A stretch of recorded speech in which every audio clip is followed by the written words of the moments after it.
Welcome back to the Tailosive EV podcast, ladies and gentlemen. We're joined back again with Model Y Mike. Thanks for being here. Thank you. How are you, Drew? I'm doing well. I'm kind of nervous and excited because we're mixing things up a bit. Full credit to Mike. This is his idea.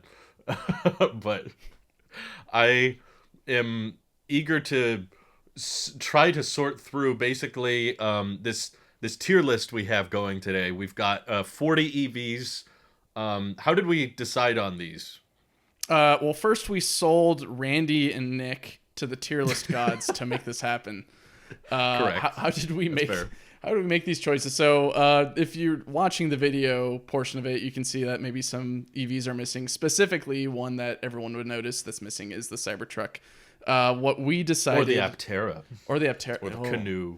or Yeah. the many others. We mainly decided if we're going to do a tier list, we should do it on cars that are available today, which today being mid 2020-ish or something like that. So these are cars that you could buy today. Some, I guess, are supposed to come out like in the next few days or weeks, like the Cadillac Lyriq is on this list. Or are sold out. So we kind of win on production as well. Just like what's being built and what's on lots, what can be bought. So we're not counting vehicles that are announced but not in production, like the Cybertruck, or the Aptera or Canoe and that kind of thing. So we had to keep it fairly concise, and yet, as you can see, it's still pretty full. We still have a lot. And we didn't include like electric motorcycles or things that are close to motorcycles, like the Arcimoto or the Livewire or anything like that, because, well, we don't really have the experience to review motorcycles. I don't think either of us have a motorcycle license, a Class A, I think, or whatever. No. And of course, we haven't driven every EV on the list, so it's already difficult for us. It'd be very interesting driving all these vehicles. I think that'd be probably my dream. If I had all the money in the world, I would probably buy single one. Every single EV, even if it's terrible, like as you could tell. So I guess for the audio listeners, what we should describe is we have a tier list in front of us. It goes S, A, B, C, D, E, F, and then we have one specific special tier list designated for the Hummer EV, just because Drew and I both agree that this thing is silly. One other caveat is this is all of our opinion. It's not based on which one you should buy, which one's best in efficiency, which one's best in price, which one's best in utility, any of that. This is very opinion-based and subjective. Yeah. So this way we will answer questions of people asking what's like your best ranking, Drew, and then I guess I'm here just to give my own opinion because, well, I'm here. And we may disagree, so we'll have to compromise. Yeah. So I guess we should get started. I don't know if you want to start with like something that we know and care about, Drew. One that's very dear to your heart that is coming soon to a garage near you. The Model 3. Yeah. I think the sexy lineup's a good place to start just because that's probably what our audience knows fairly well. But I do have to agree, like just in regards to charging network, which is a huge plus on the Tesla side, and the total range. I remember reminding you when we were coming up with this list, I was like, Model 3 goes up to 358 on the EPA, and you were like, what? Really? Yeah. It's a high range for the price. I mean, it's gotten a lot worse in recent history, but still, like as far as long range EVs go, like to get a range over 350 miles but have a price below 60,000, that's particularly rare. So I would give Model 3 S tier personally. I would agree, only because that LFP pack is a game changer for the industry. You're able to charge up to 100% without having to worry about degradation. Most people don't, but for those enthusiasts, probably many who listen to this as well, who are a little bit more well-versed with cars and maybe are a little bit more interested in what's under the floor. Having an LFP pack is advantageous just for longevity and for reliability. And I believe the only one on this list that has LFP. Yeah, so I guess we'll take the Model 3 right here, put in the S tier. Woo! Sweet. Okay. That is the first one. Should we go with its very close cousin that I'm totally not biased over? Some owner's bias. The owner's bias with the Model Y. Coming from my own experience for the past 2 years. We passed 2 years of ownership, or at least I did. That's right. Yep. April 12th, I think, is when I achieved delivery during the pandemic of 2020. You did achieve it. Very beginning of it. And for the last 2 years, it's been great. No issues with maintenance. The only ones that it has had issues with is tire replacement, and that's on America's Tire side.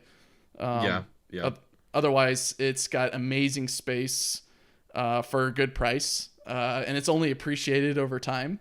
So, pretty insane acceleration for a crossover too. right. This thing goes pretty quick. It's hilarious. I had a coworker who was leaving work early in the morning. I guess he runs a night shift, and he was leaving on his motorcycle. He's like, "Do you like that car?" I'm like, "It's the best thing ever. It outpaces a base Mustang, this one, and then you could go for another one that's probably quicker than other Mustangs and other cars." Yeah, the performance is insane as well. Yeah, so for amazing efficiency and amazing performance, I think this should also go up in S tier. Also because it is going to probably be, quoting Elon Musk, the most popular, or I guess most sold car in the world eventually. Correct. True. That says something. Model 3, I guess, is the current best-selling on the list. For Tesla. Does the new pricing of the Model Y make you want to shift from the S tier at all? No. Okay. This Still justified? I think it's justified only because people are willing to shell out that much money for it. And that's true. We see with a lot of companies like Lucid recently having to shift up prices for inflation and all that. So I think this is Tesla both adjusting for inflation, but also that demand in a way. People keep on buying it. So yeah, they're like, well, we can't make enough, so let's, I don't know, raise the price. I guess your own theories, but at least, I don't know. I think it definitely deserves to be up there with the 3 in S tier. They're almost the same car. Yeah. Exactly. So I guess we get into the more premium ones then on Tesla for sticking with the Teslas. Okay. Should S go in S tier? That sounds too perfect. S and S tier. It is the fastest production car, technically, I think, right? Yeah. I mean, there is some debate on the Rimac being a production vehicle. I personally don't think it should count because of how limited production it is. And even with that in mind, like the price is so absurdly high, I don't even know why we compare it to the Model S. But yeah, I do got to admit, like that's my dream interior. I love that approach with the driver display and the 17-inch center one, as well as the auto shift and yoke and stuff. I'm a big fan of that. So I'm wondering if there's something about it that would make me dock it from S, because I don't want to just do S tiers from the start. But it's kind of hard with the Model S specifically. I think what Marquez put it nicely is it's the Halo car. It accomplishes everything. Yeah. It's the family roadster performance, right? Whatever it is. I finally got around to watching that video that I made, and I can't believe it took me that long to watch it. But it made me remember how amazing this car is, both in utility and in performance. And it's hard to beat, right? Like it is. The only thing that maybe it doesn't have at best is utility, but it's a hatchback, so it's got better utility than a 3, that's for sure. Yes, the 3 is definitely a little bit more constrained in that department.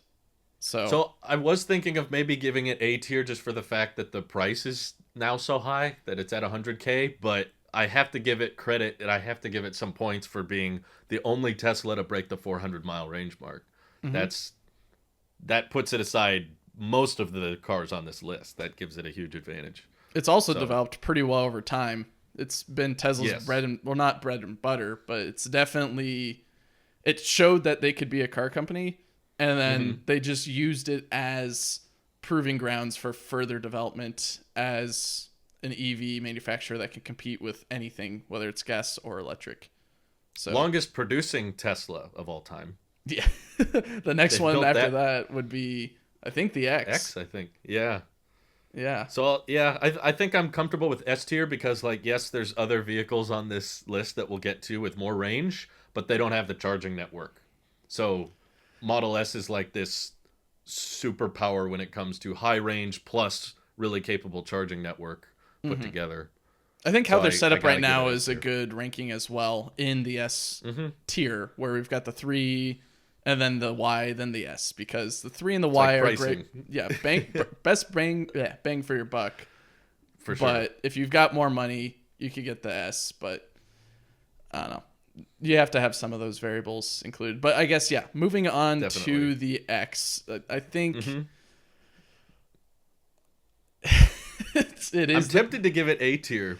I am too, only because it is a Fabergé egg that has a whole bunch of hardware. It has a bunch of eventual hardware issues with the doors, and if software gets a little bit buggy over time because of its age, the automatic doors might not open, or when you're in the I am cold, it's hard tempted. to bust open the door button as well. Oh, right. True. It is my dream vehicle. I'll say that. If I could buy any Tesla regardless of price, I would choose the X over the S, but that's Hmm. for a lot of my own personal reasons, but I think one of the reasons I'm willing to maybe bring it to A is just because it's not like the best at that many things. It's the most expensive Tesla by far. Hmm. It also doesn't have the highest range. Maybe you could argue highest range of a crossover, but once you opt for a Plaid or get some bigger tires, it's actually worse than the Model Y in Hmm. terms of range. So it also just leaves me wanting a little bit more, like watching Doug DeMaro's review, like the storage space in the back of the X, especially with the 6-seater and 7-seater, is not that great, and the seats don't come upright very easily, and the frunk is not powered despite all of the doors being powered, which I love that, but they still are just leaving you with wanting a little bit more with certain arenas. So, and you're right, I'm sure those doors do become problematic over time. So, A is still good. A is still, Hmm. It will it's not probably be bad at at the all. top of at the end of this tier list when we put everything and populate every single category. Yeah, It's going to be at the front of A. It for just sure. Yeah, I think if the Model X, if in this refresh that they did, if they made Hmm. it bigger or longer, like not necessarily like a square Mm, back, but at least like a yeah, proper SUV, uh, right. at the price that it is, I think would be really good, even compared to like the R1S, which we don't have on the list, but I guess a honorable mention for it. I Sure. think that's what will make people think twice about getting an X.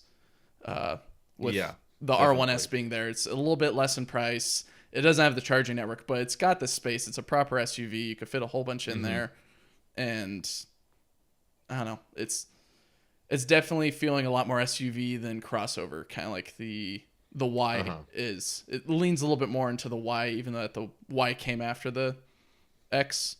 Um, Right. we get that you want to be aero efficient, but if you're already pretty efficient in your battery, you can maybe Hmm. sacrifice a little bit with your aero to provide a little bit more storage space, or maybe a little bit more towing as well. Though I see some pretty good towing with X's anyways. But Yeah, and the Falcon doors are cool, but they also prevent the roof rack capabilities like that the R1S has and the Model Y has. So that's yeah, it's you win some and you lose some. exactly. I agree. All right. Okay, So we got that over with.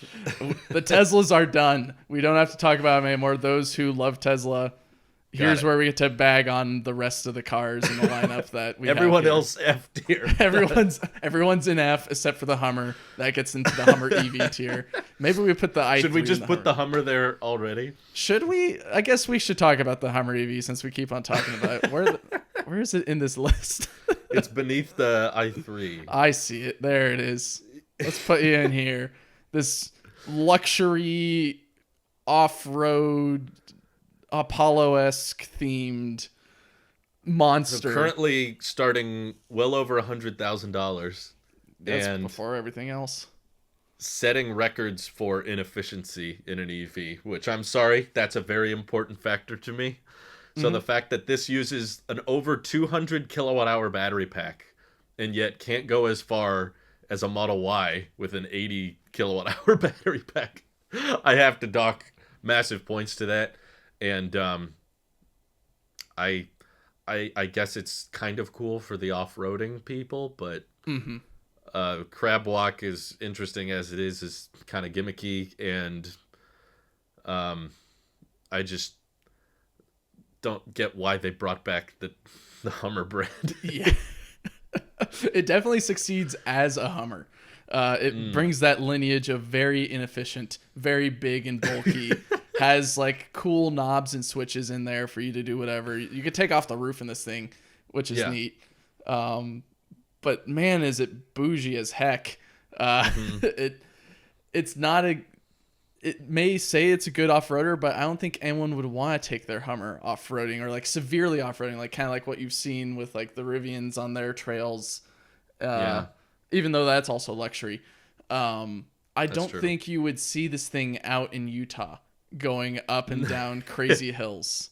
Like, not really. You'd see it near the dunes, maybe doing some cool dune stuff because it could probably master the dunes pretty well, but otherwise, I wouldn't want this to touch anything else besides maybe some sand. Maybe not even sea weather. I'd get it close to the beach, but not even close.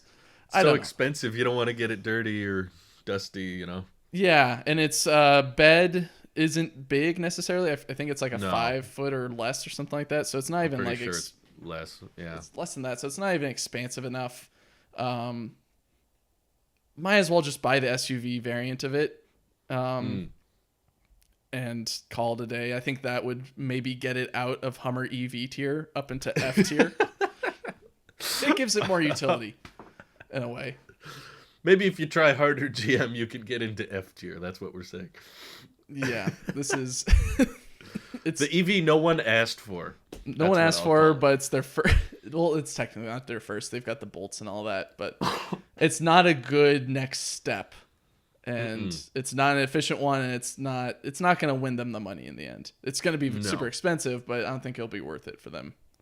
It's bragging rights, essentially. It's to say, see, we did an EV. We led with as little effort as possible, basically. Yeah.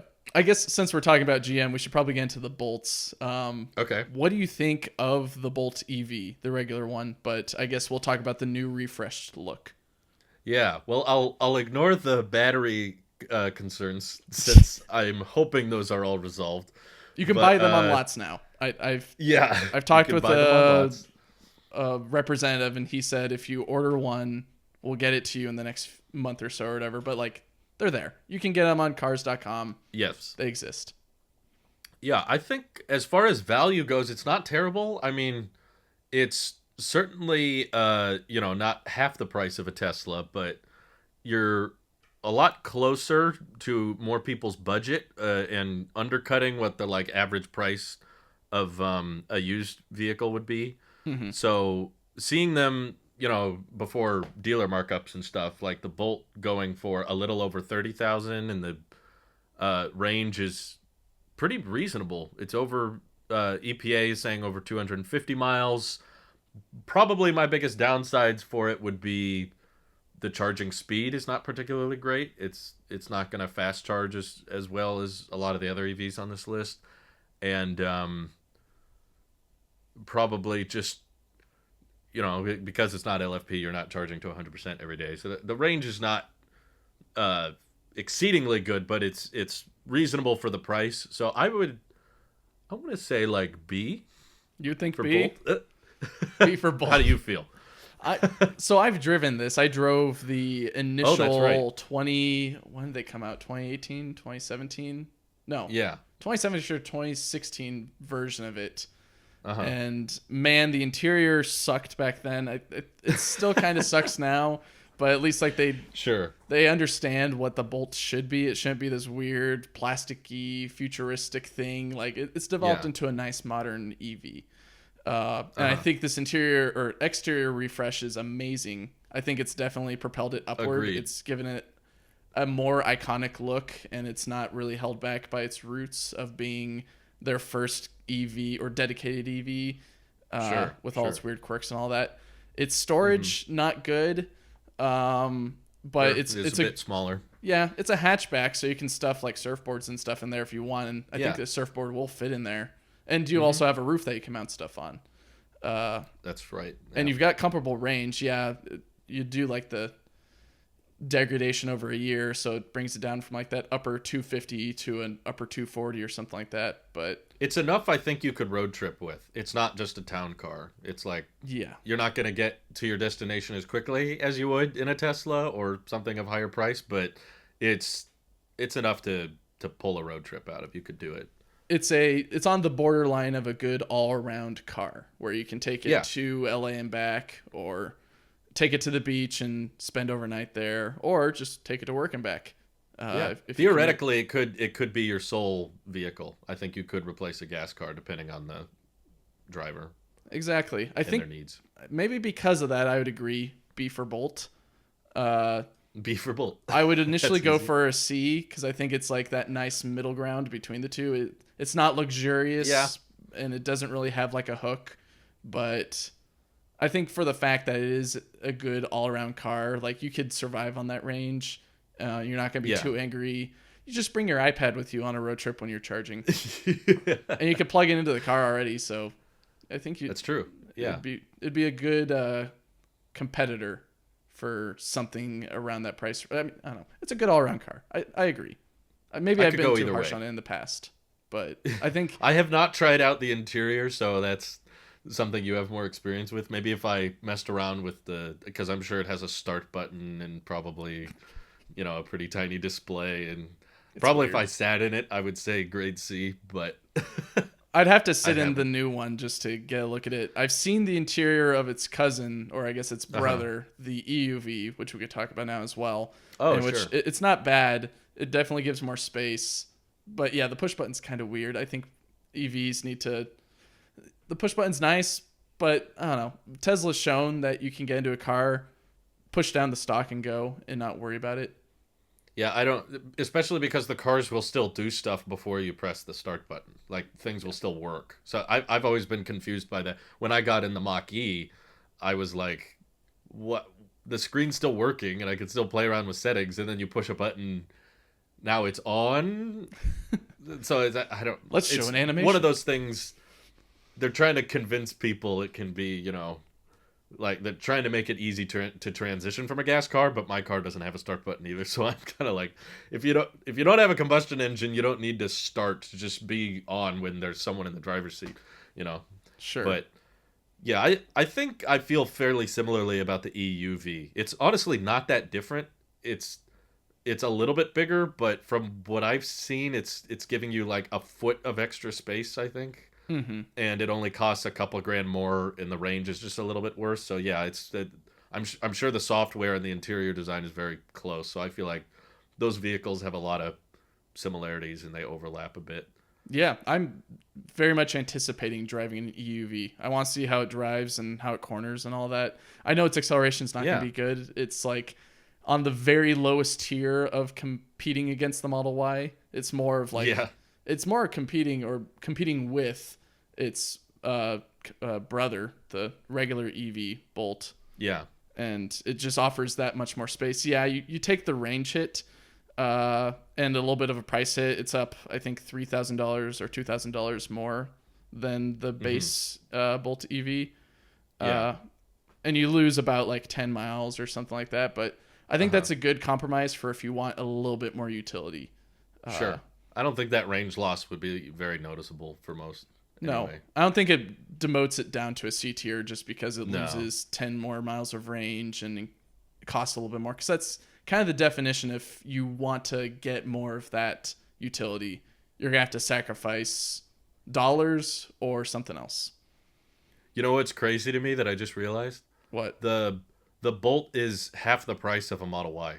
Ain't that crazy? You could get Literally something pretty close to you it. could get 2 Bolts for the price of one Model Y. Yeah, and these won't explode. Or at least the new ones won't. Yeah. Yeah. Right. Okay. I feel comfortable with B tier for Bolts. B for That's Bolt. Oh my goodness. I guess, do we go with the Mach-E since we mentioned it as well? Do we talk about that? Oh, sure.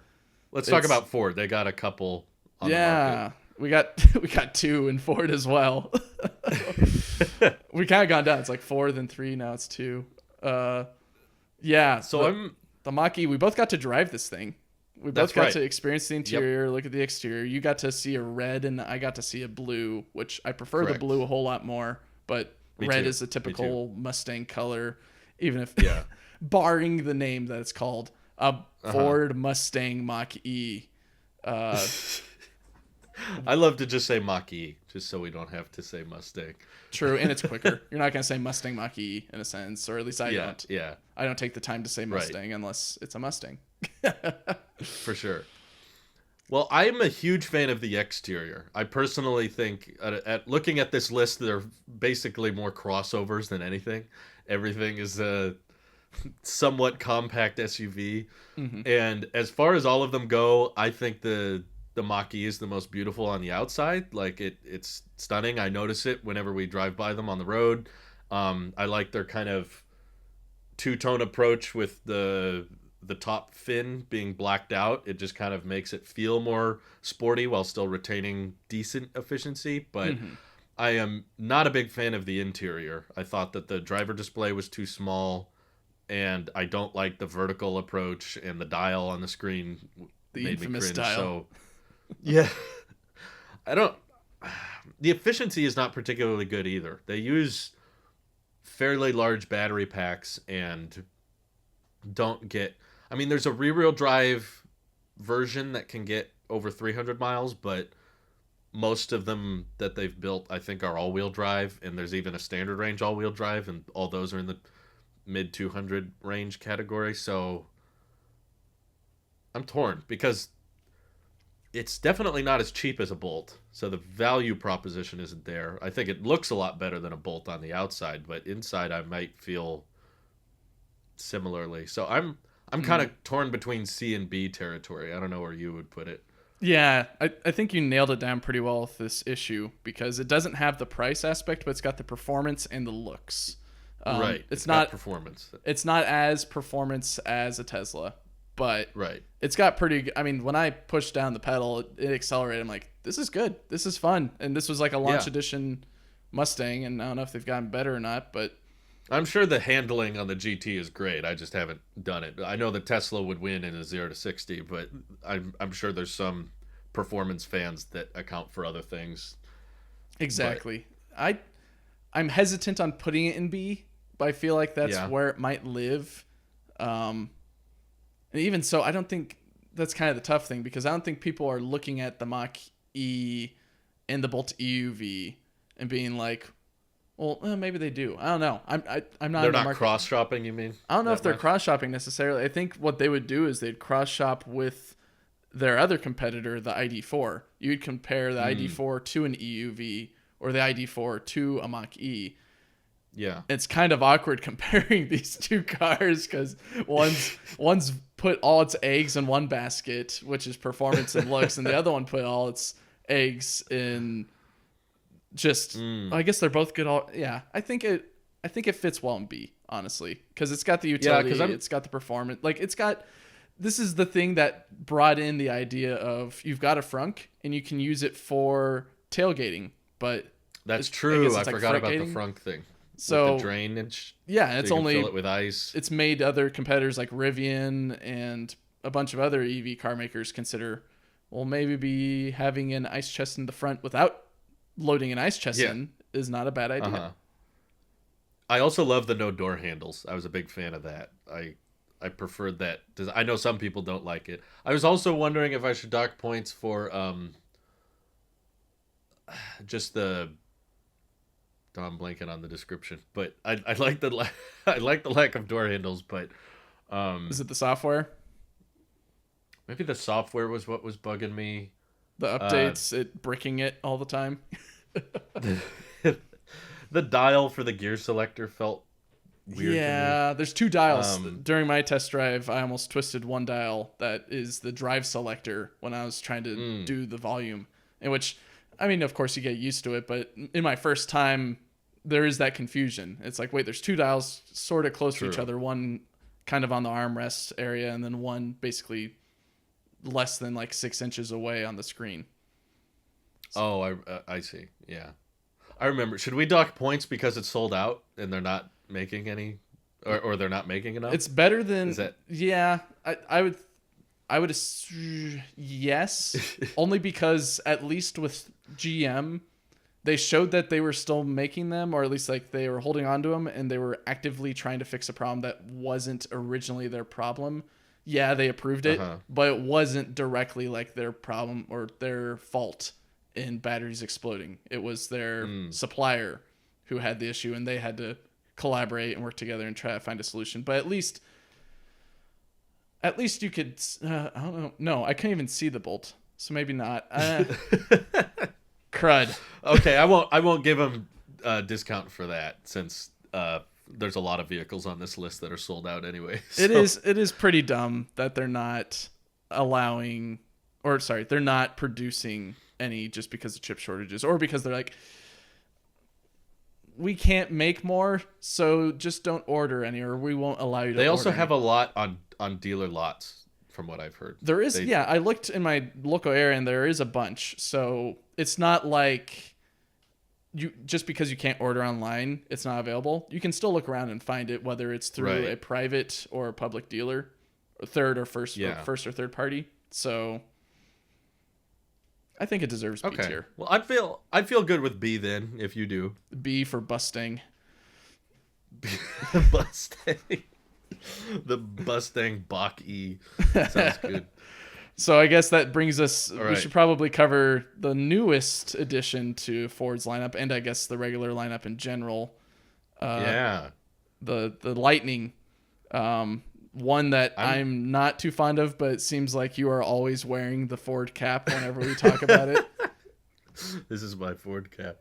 I just think the Lightning has incredible value, considering the prices of all other electric trucks, and it's definitely got probably the biggest bed on the EV truck market right now, and 0 to 60 in 4 seconds. All-wheel drive is standard.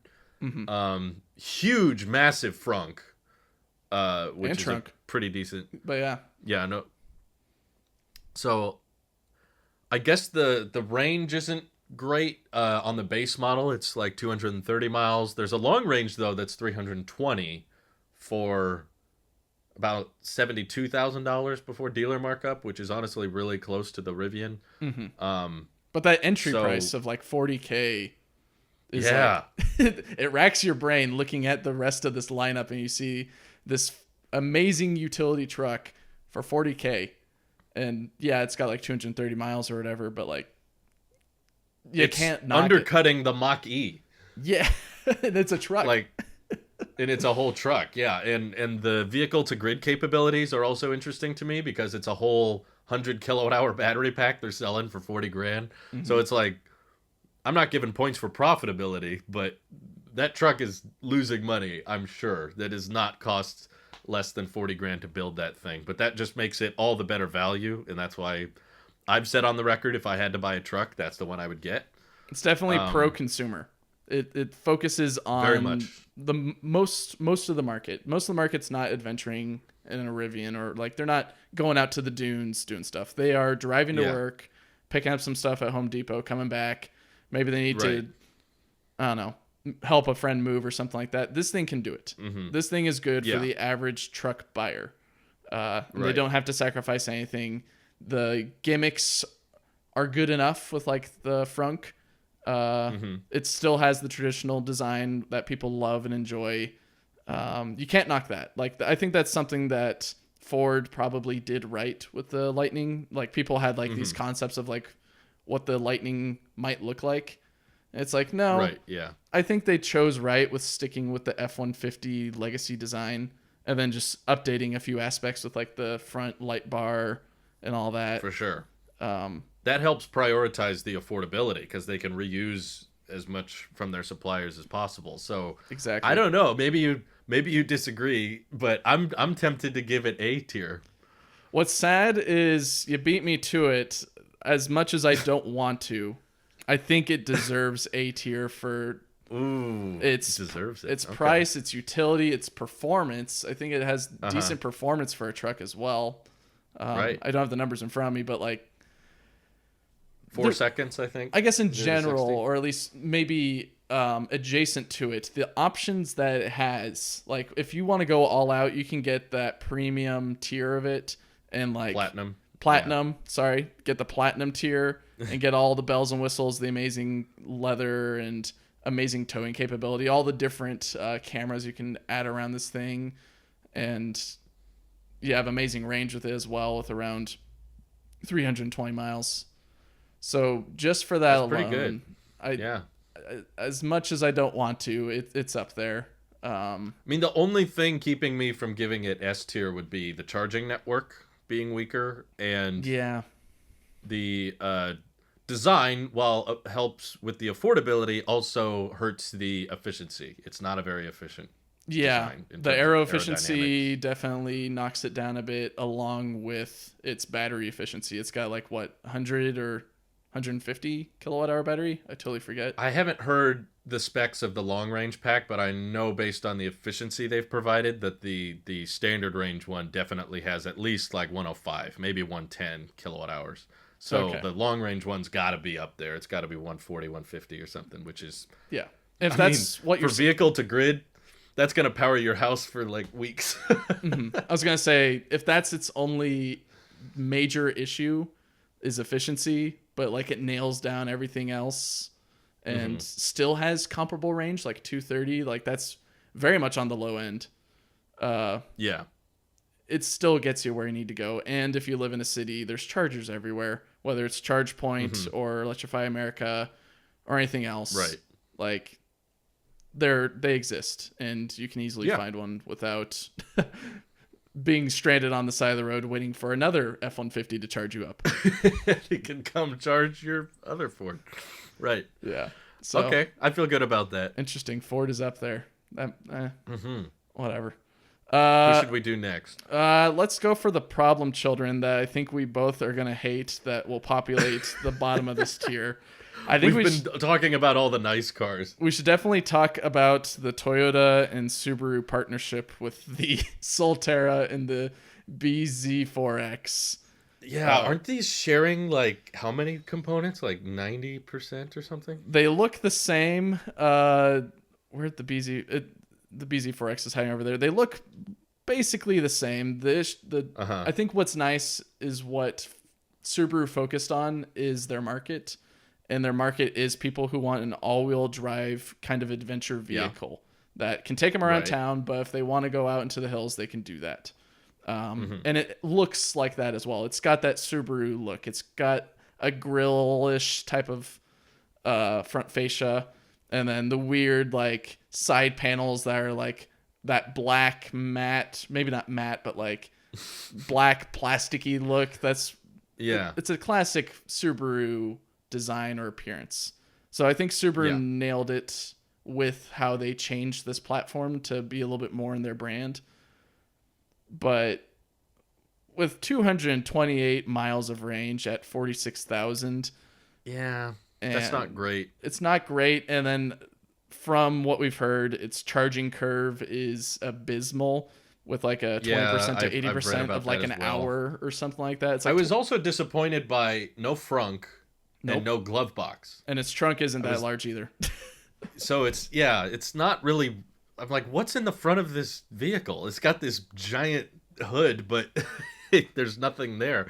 But I don't know. That just makes me feel like it's inefficient on space and not great for cargo capacity. So it's also still got the same Subaru-ish like software, or it seems like it does. And I've experienced that firsthand with my mother being a big fan of Subarus. So basically every single year, like I've seen almost every iteration of the software because her Subarus keep on dying, but she's loyal to it. She keeps dying. The software is terrible in these vehicles, and from what I've seen from Doug DeMiro's video, and from my experience, I don't think this is going to be a fun EV to own as like your daily driver. Like it'd be maybe good for once in a while taking it out and just checking up on it, but otherwise I couldn't live with this. It would be sitting in the garage collecting dust all the time. I think same here. I'm really disappointed by the efficiency considering how higher up there. You know, it's more expensive than a Bolt, and it's close to the price of a Model 3. And this is the EPA range we're getting is, at 100%. We're not talking degradation and what that's going to turn into for Take it daily down to charging. 200 or something. Probably. So it might be harsh, but I'm tempted to give the Solterra F. I would agree. I think there's maybe other vehicles that might make us reconsider putting in an F. I think at best it's a low E. I was torn between E and F. Yeah, I don't know all the specifics of its brother, the BZ4X. What I do know from watching Kyle Out of Spec is it's the worst charging curve he's ever seen in an EV. I think that it should deserve F tier because that's its main. That's how you charge it up. That's how pretty you use important. It. You have to charge. That's not it a minor detail. Yeah, I'm not in love with the exterior design of the BZ4X or the name. To be quite honest, I think that name is ridiculous. But the efficiency is a little bit better with the EPA getting close to 250 miles, and it starts lower, starts at 42 grand. So I feel like I was tempted to give BZ4X E tier just because it offers a little bit better value for a little bit better range. Mm-hmm. Although they're very similar. A lot of these cars on these lists are like brothers. They're neck and neck. Or some type of cousin. I think why the BZ4X probably deserves E tier is Toyota's like, you know what, we can put a rear-wheel drive in this thing. It fits our brand. We're all about something that's a little bit more consumer-friendly in price. And their interface, from what I've seen in a RAV4, isn't bad. So I think they could probably carry it forward well with this. I think, no, actually, it's probably the same as the Subaru, so maybe not. But its design is at least, it's something. It's not as striking to me as the Solterras, but at least was it with the Toyota, you can get one for a little bit less than the Subaru. It's $42,000 versus $46,000. And it offers, I think, 252 miles of range, which is getting close to the Bolts. So I think it at least gets that benefit, is it's around there. But overall, what we've seen from the Solterra, and there's probably videos for the BZ4X coming out now, or they've already been out. The utility's not good on it either. It's definitely one of those commuter cars for the city, and if you really want to stretch it, take it to LA or some nearby metropolis that you got, and it'll make if you live near LA.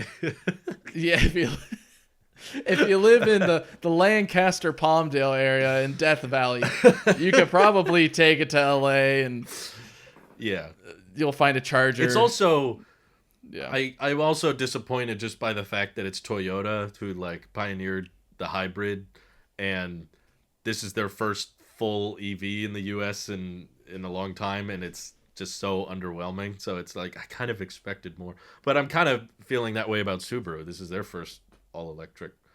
It makes sense that they partnered then, because they're both we don't want to do this, but we probably should. Let's collaborate and make pressured something into making EVs. So low effort. So I apologize because I know people probably like the handling and the performance of these cars, but the truth is, most EVs are pretty dang good at handling and performance. Yeah, that's skateboard design. Low center of gravity, high acceleration, high torque. So you're gonna get there. We're not saying any of these vehicles is just completely terrible in every metric, but comparing them all up against each other, someone's got to be at the bottom. Sure. I think something that actually deserves to be at the very, very bottom, since we've established that the BZ4X is around E tier and the Solterra's at F tier. I think something that's on the same level, being the Mazda MX-30 that we've got here on the list, deserves to be in the Hummer EV tier. Why? Tell me why you think it does not deserve to be anywhere else, because it's $33,000, which isn't a bad price point, but it's 124 miles of range for this thing. They're only making a limited amount of them. I think most of them are sold in California. It doesn't have good trunk space. It doesn't have good front space. The passengers and the rear passengers don't have good space either. Barely over 100 miles. That's abysmal. Especially when you could buy a Bolt for less.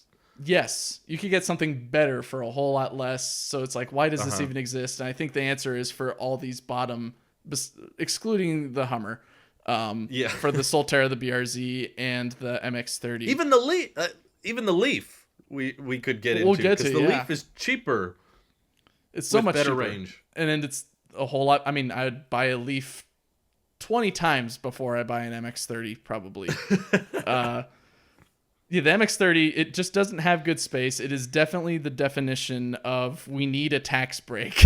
Let's just make something that it works, it drives. So it deserves to be in the Hummer EV tier. It is just terrible. It is below the Hummer EV. The Hummer EV is better We than gotta this. add another tier. The Mazda The MX-30 MX-30. tier. Yeah, it's just Stupid name too.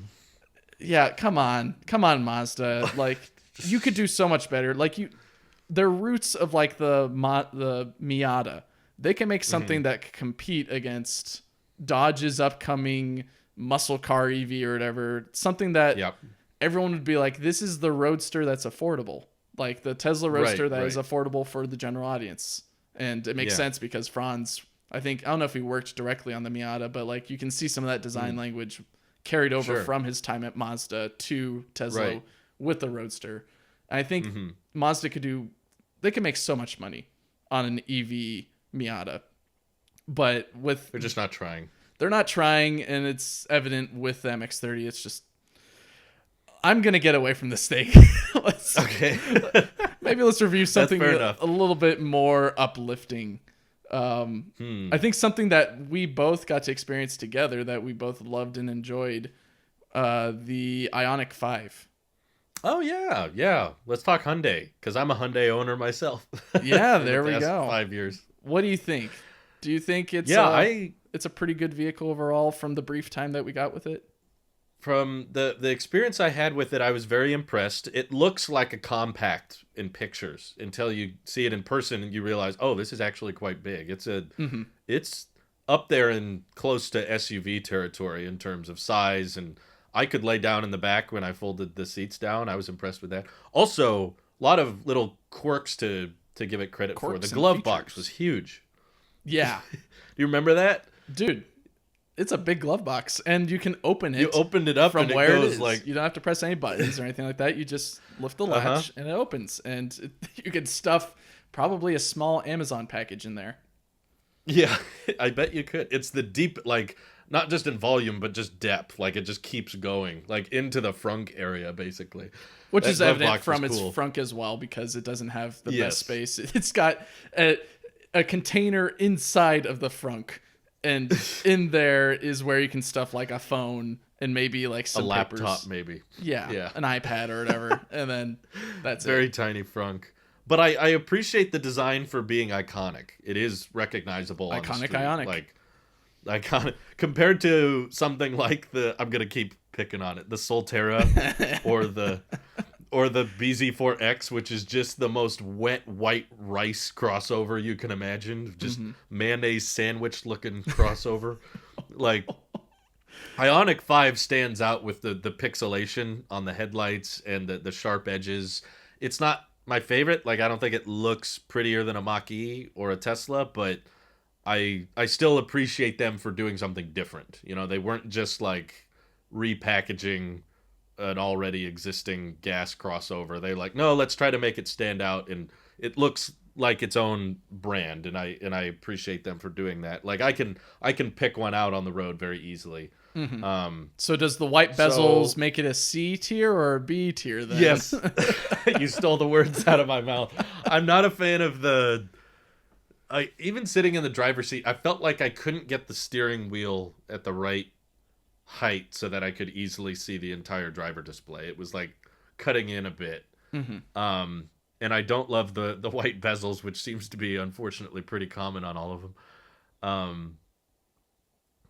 But the software was okay. I mean, it wasn't.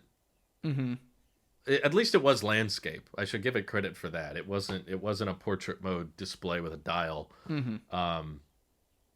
But you know what? I have to give it credit for being cheaper than a Model 3 with higher range, with range over 300 miles. Sure. Like, you could pay But the one we checked out was at the dealer already with the listed price at 45, I think it was. It was Something like like that. 45 grand. It had a And tiny the markup. range, That was it. there was a little bit of a markup, and the range was over 300. And I was like, this is cheaper than the Model 3 I'm buying and has better range than the Model 3. Granted, it's not LFP, but still. Just the fact that Hyundai was able to make a high-range EV with a very reasonable price point, that makes me want to say B, but... Do we want to make an amendment and put it in B and then maybe put like the Chevys down in C? Because it's $10,000 more than the Chevys, but that is true. it offers a bit more range. Yeah. And I think it's to be fair, I was thinking about while you're talking, it's a more refined product than the Bolts. Even though the Bolts have been refined with this new update, I think this is the next step that Chevy needed to make, and they got close, but they couldn't. But Hyundai and Kia achieved. Maybe we should account. It could justify it a bit more if we justify that the batteries have been so problematic with the Bolts. Okay. And so unreliable. So, granted, I hope it's fixed now, but Ioniq 5 hasn't had those issues. Not so yet. Maybe we should give it. Not yet, at least. So maybe we should give the Bolts C for Chevy. C for Chevy, B, not B for Bolt. Bionic 5. So that means the Bionic 5 and the Bach E are in B tier, and the Chevys have populated the C tier because C for Chevy. Okay, I feel comfortable with that. So I guess we haven't been able to review this one, but from the videos I've seen, the EV6 made by Kia is pretty much the same vehicle. That's true. It's got They share a lot. It's a little bit more premium from what I've seen with a few of its amenities compared to the Ioniq 5. And the exterior definitely shows that. It's definitely a more modern look.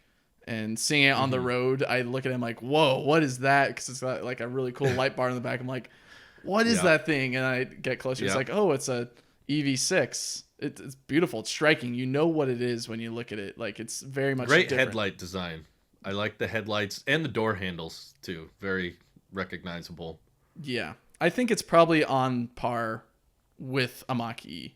I think it's definitely a competitor. It's around the same size. It does have black bezels. I gotta give it credit. It does? It has black bezels?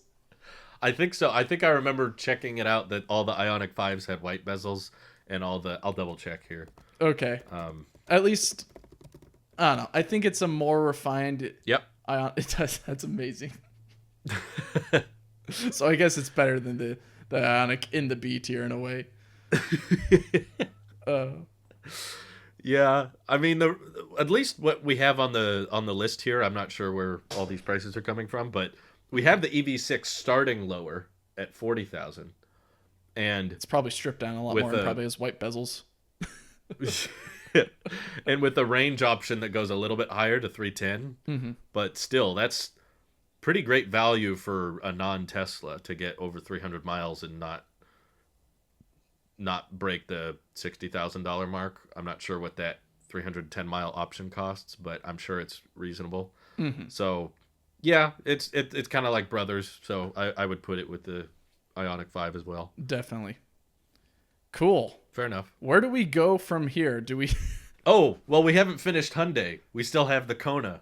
That's right. We have the Kona. Oh, dear Lord. Which one's the Kona in this list? I think that's it's the Kia. one with the colored grill that has grooves in it.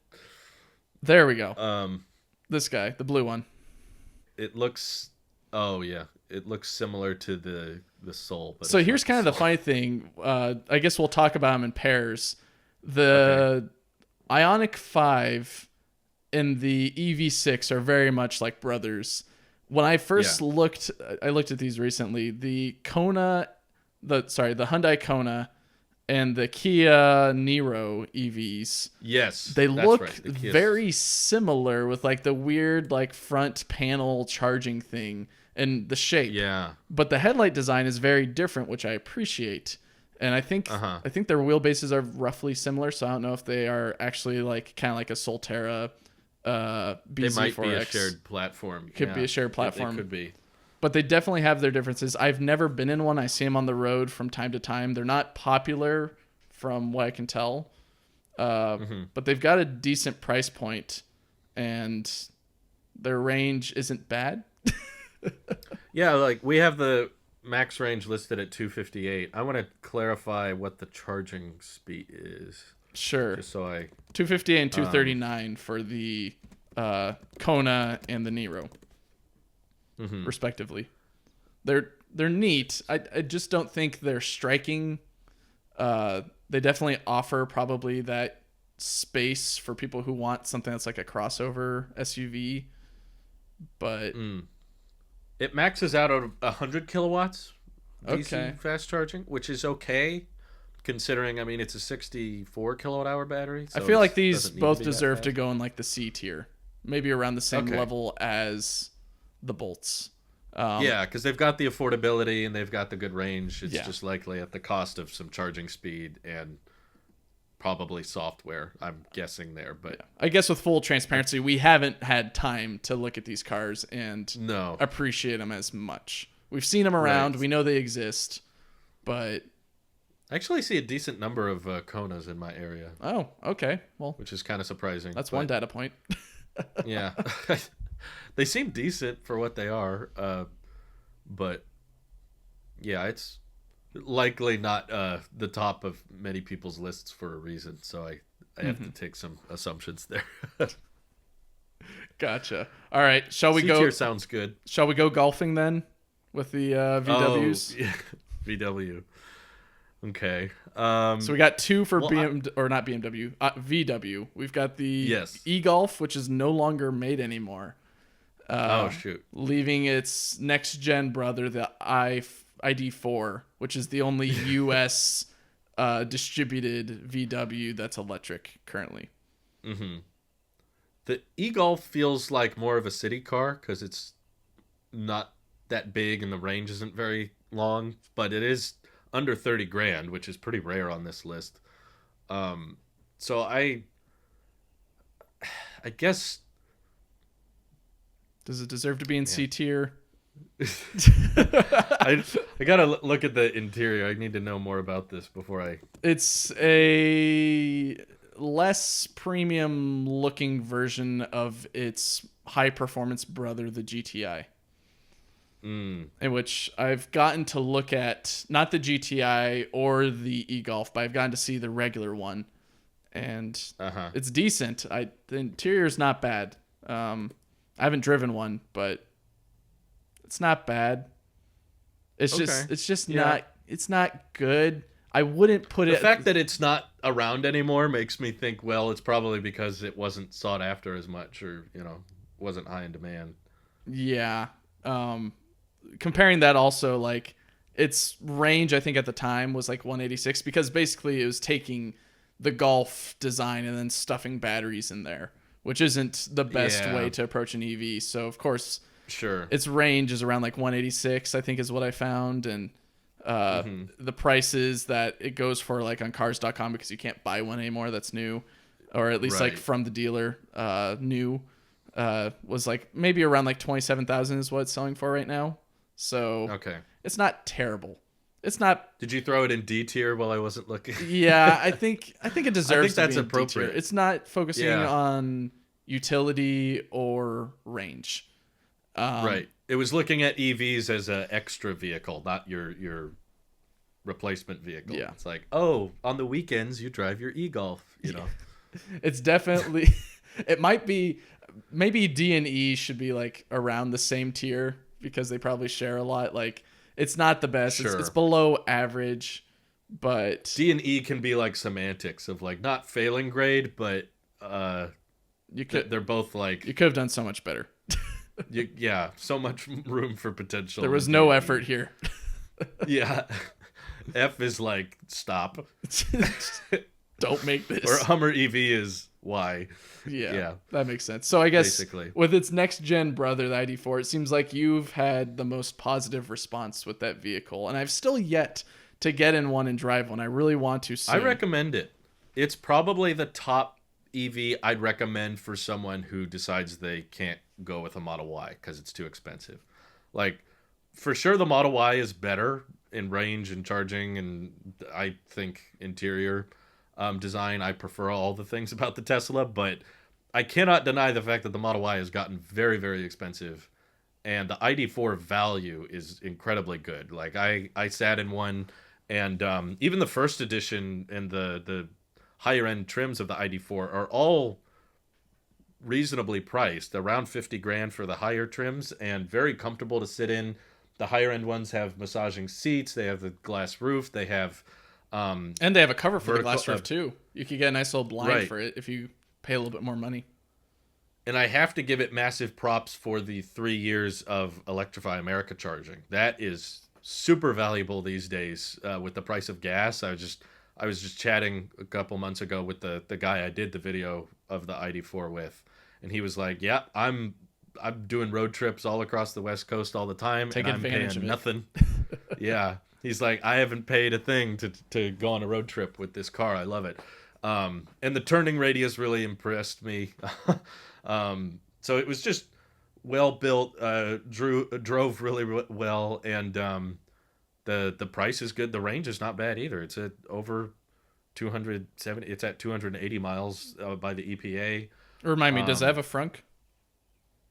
I don't think it has a frunk. I think there's no frunk. It's not it's not a deal breaker, but it's something that's a little bit expected with EVs. Like there's no engine, so what is there?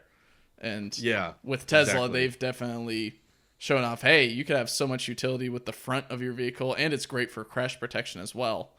For sure. Where with stuff like the Solterra or the BZ4X, it's just a whole bunch of components. Let's just put it all in here. We don't know what they do. Yeah. We'll just put it in here because that's what we've done in the past. Right. I feel comfortable saying if I wasn't buying a Tesla, I would probably get the ID4. That just because we wanted a crossover originally. The only reason we went with the 3 was because the Y got too expensive. Mm-hmm. And the Electrify America charging is really tempting.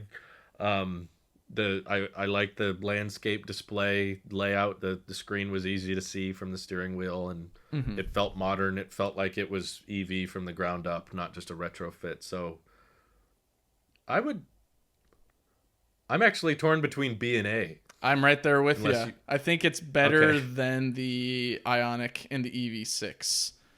Really? Okay. But why do you think it's better? I'm curious. Well, it's got a whole lot of luxury features like the glass roof and all that. It's got massaging seats.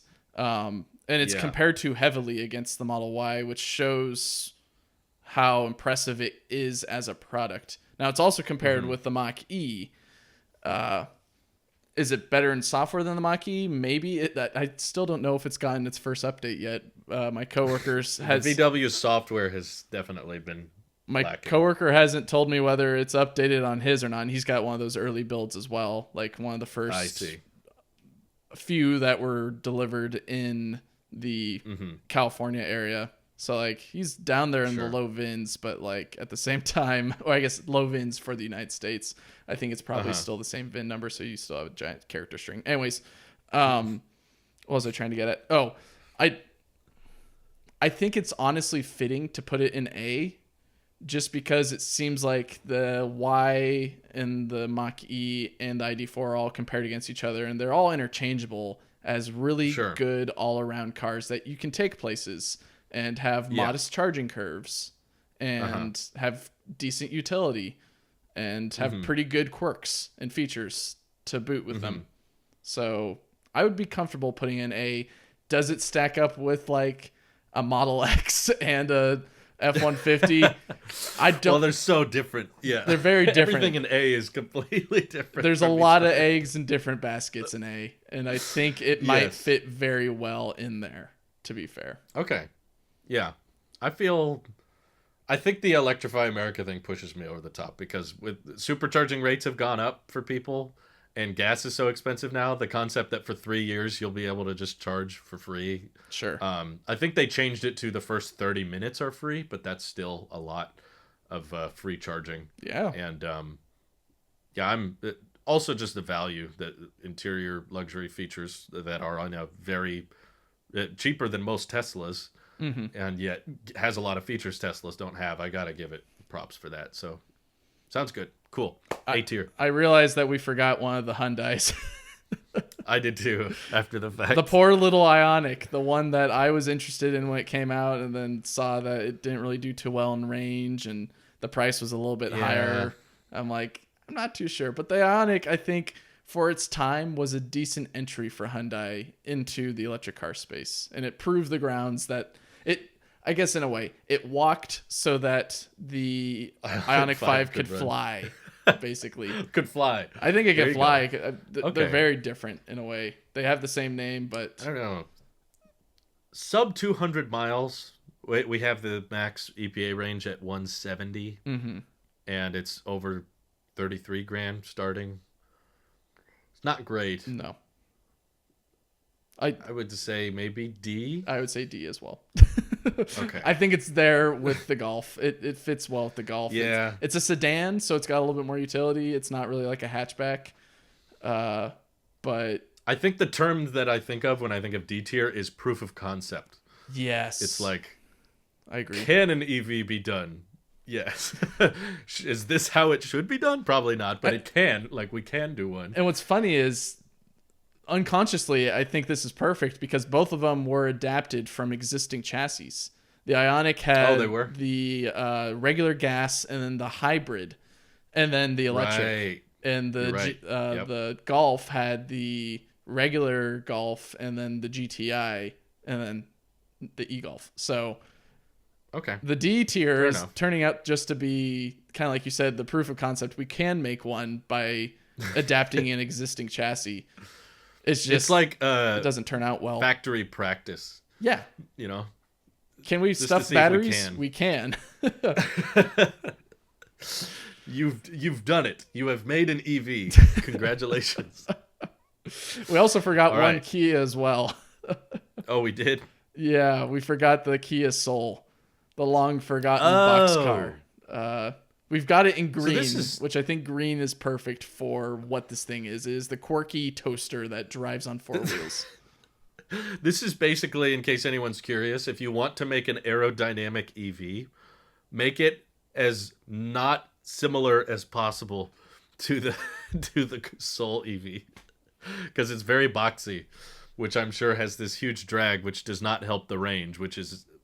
It's abysmal. 111 miles. 111. They don't sell these anymore. And the thing again that I found online is it's going for around like 17,500. Wow. Well, okay. It's got to win some value props there. I think it might be. I think it only wins in value just because it is so weird looking. The range is bad, but it's the cheapest EV on this list that we have. I think it also deserves to be in D tier because it fits with the Ioniq and VW idea of. Can we do one? Can we do one? Yes. And we have done the gas and the hybrid. Let's just do electric and see what happens. And D tier exists because of that. So I think you'd agree with that, with the D tier for this. Yeah, the range is pretty bad, but it can make up for it with the super low price. It's like, how often do you find that there are any EVs selling for under 20 grand? I guess what I should say is this is a price that I found on cars.com. So it may have not come at that MSRP. Okay. Well, assuming it's higher than, proof of concept is what I would think when I see the Kia. It's not, probably not bad enough. I don't know. The range is pretty bad though. I'm tempted to give it E just for 111 miles. Okay. Because that's That's town car I'm territory. Where it's like drive to the grocery store and back, not a road tripper. And I don't know. I feel mean leaving the BZ4X as the only E vehicle. Is the toaster better than the BZ4X? Just to probably more throw sand in his iconic. face. Yep. Okay. Iconic. Yeah. It's better. It's a little bit more recognizable, but they went all in on design for what the Soul is. Yeah. But it lacked all of the other things like utility and range. Right. It missed out on everything else. Oh my goodness. I've also not driven one or checked one out, so I've checked one out, but it was a gas version, and I just thought, oh, gotcha. I'm not in this market. I would not be a person to buy a toaster car. Not for me. The closest Some toaster people like I'd the get boxy is the stuff. R1S, and that's it. Oh, true. I like the R1S as well. Yeah. Speaking of, there's only one Rivian on this list. Should we put it up there? Let's knock it out. I think it's S tier. Wow. I think Okay. I think at least it's Okay. A tier, in my opinion. Mainly because At least A. the Adventure Network, that it's what is supposed to be the Adventure Network, is a really cool idea. They've gone all in on this idea of adventure but sustainable, and True. have delivered with something that is very unique, and you can drive basically anywhere. And they're also adopting the LFP batteries, which Major props for that. Yeah. Announcing the first LFP pickup truck. The gear tunnel is unlike any other truck. The charging is very good. Mhm. I mean, it doesn't have a supercharger network, but they just sent out a software update that allows for 220 kilowatts, which is really good. wow. And the off-roading and the suspension design is fantastic. And I've been very impressed with the software from what I've seen. Like, it's gotten better since the first mile event we went to. But from the reviewer's perspective of just all the options and the different drive modes, and it's definitely iconic. You can pick it out easily on the street while still being traditional in the bed design. It's not overbearingly different, but it's recognizable. Oh yeah, every really single day, love the wife and I always point out, like, we almost do like a daily checkup of like, did you see a Rivian Yeah. today? Yes. Yeah. Yes. It's that Yeah, exciting totally. to see one right now. I hope It's it stays that way. faster than every non-plaid Tesla. 3.5. That's insane. I think that's on par with the Model 3, but yeah, It's 3. I saw I watched the drag times it's 3. video. Wow. It beat the Model 3 performance off the line, And that's a truck. which is insane. It's a whole truck.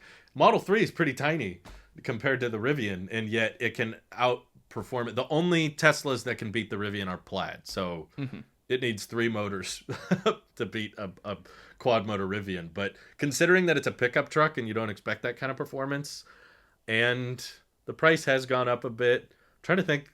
We've only said good things. Are there any downsides to the Rivian? The thing's too expensive. It's pretty pricey, that's for sure. It lacks truck features.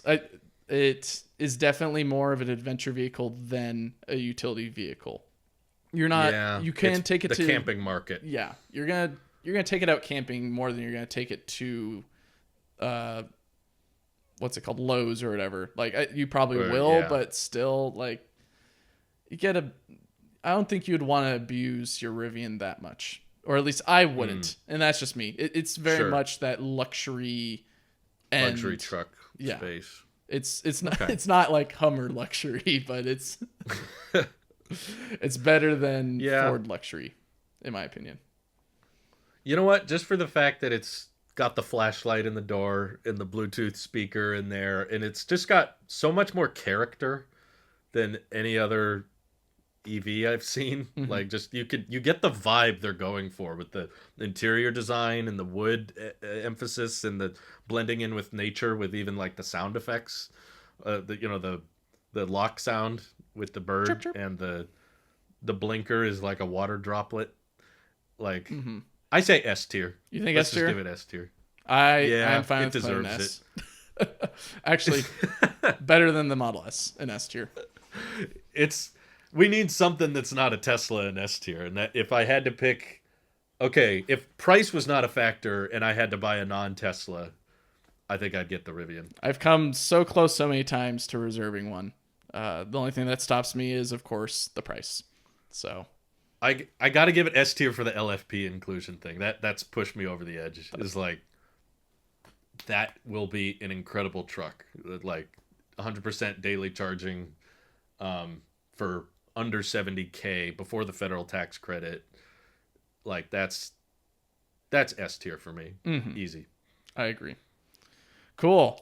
Well, do we go We with? still got a lot. We still have a lot. Oh my god. Let's just go for. Let's go for something way obscure that you haven't really thought of in a while. The car that I thought I would get as a kid growing up, and the getting the license was around the corner.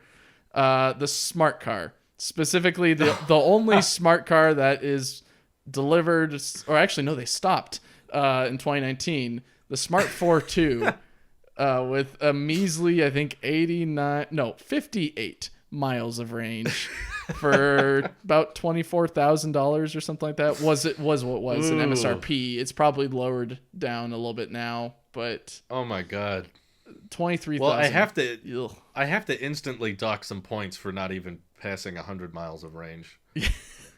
That's I think it's only double digits on this list. The closest one is the Kia. Double digit range is a huge red flag. Not particularly cheap either. I mean, it's cheaper than most on this list. The fact that it's around 24 grand. Mm-hmm. I'm sure the resale value is much, much lower. Maybe. I saw a smart electric on Marketplace once that was going for 7 grand. Wow. I was like, dang. I mean, if you just need a town car, I guess that's pretty dang good. But I'd have to plug that thing in constantly. I'd have to plug it in at work. Yeah. I'd have to plug it in at home. I only the drive good thing like is 20 you miles of could range, probably yeah. The good news is you could probably charge it off a 110 outlet and get a lot back. Yeah, you could probably fill It's not a big up. battery. I wonder what the degradation looks like on these things. Like 58 miles. I'm going to guess bad. You think? I think maybe it goes from 58 to like 50. Maybe. Cuz you're going to just with daily like town driving, you're going to fill that. I guess you're going to add cycles to that battery quick. And I doubt it has much of a battery management system in place. So when it gets cold or hot, it's just bleh, it's just. So this is sounding like an E or an F then, Drew. Is it better or worse than a Toyota Subaru collaboration? On one hand, I know that Matt from Tech Forum has one, and he says it's great for his kid because he knows his kid isn't going to drive very far. So if I were to give an EV to my kid and it didn't want them running off on me, I guess a low-range EV would be good. On the other hand, I'm sure the Smart is probably terrible in terms of safety. Yeah. Crash performance. This thing is tiny. So, you could blow it over with a decent gust of wind. Well, it's a battery, but still. The safety concern makes me want to put it to F because safety should matter. Okay. I think it's still better than a Solterra. Okay. We could do E if that makes you... I could go either way, nope. Honestly. It's top F. Top F. You've convinced me. It's a top F, not bottom F. It's like, if the fact that all of these have low center of gravity and decent airbags, but then the smart car in there would get like instantly crushed in a minor fender bender, it's got to dock some points for that as well. It's, again, one of those cars that fits with the VW, the Hyundai, and the Kia with like something that was adapted because there was previous versions of the smart car that were gas. And this is just evident that you need to redesign it and make it a little bit better. Kind of like you see what Arcimoto has done or what Aptera is doing, like still relatively small car-ish, but you can go a whole lot further. For sure. So, yeah. Proof of concept. They, I think, are getting rid of it entirely as well. The Smart isn't sticking around. Unfortunately. They were a quirky company, or at least they made some quirky products that I enjoyed seeing on the road, but if it's... They were the butt of many jokes. Oh, they were everywhere. Now it's these two. Yeah. Oh, jeez. All right. Well, there goes Smart. Shall we run with the Lucid with something also a little bit more obscure that people have mentioned and make jokes about? Yeah, I'm very torn on the Lucid. I think you're a bigger fan than I am. I root for them as much as I can, but with what you were reported on this week / last week, whenever you're watching this, with their earnings call and them basically going to be running out of money soon, and they're not really seeing much profitability from these cars, and they're not selling as many as they want to, or making as many as they want to. It's a cool proof of concept, I think, in my opinion, that you can make a really high-end luxury EV and make some bucks out of it, but I don't know. I do think we should at least highlight and reward it for being the highest range on the list. And it is Only unique looking EV in a way. It's got some only unique EV to features. break 500. Yeah. So would you think it's So- like in B tier then? Because I don't think it's A Yeah, tier. definitely. I don't think people are looking for this in like the same Really? regards as a ID4 or Lightning. Oh, sure. Well, or Model X. You know, Very all the S tier prices are very different. So it's pricing we can't match up well, I but it's guess just so. like best overall what you're getting. It's not cost we're comparing, it's value. True. But Lucid doesn't win much on value because they're also the most expensive EV pretty much on this list. I think it would compete against a Model X. I mean, in price it does, but at least like in performance it does really well as well. Yeah. Also very fast charging speed, 350 kilowatts. And decent storage as well. Basically the fastest charging EV you can get. Also comes with 3 years electrified. Has an Just like iPad the that ID4. retracts into it. Yeah.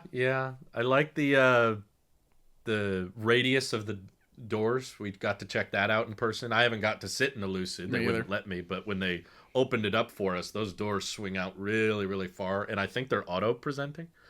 Yeah, no, you are correct. So that's One prop that I would definitely give to them is their colors. Their colors are very striking. They're very unique. The reds, the golds. sure. Yeah, the black has been done, but it's you in the design. You know when you see one on the road, you see a big light bar that's close to the ground. You're like, yep. I recognized it the second I saw it. It was very far away, and I was like, "That's a Lucid." I can tell. Yeah. Headlights are incredibly thin. They like redesigned their headlights, unlike any other manufacturer, and they also have the most compact powertrain of any EV. they're very efficient. Incredibly efficient. It's just a shame it all gets eaten up by the battery.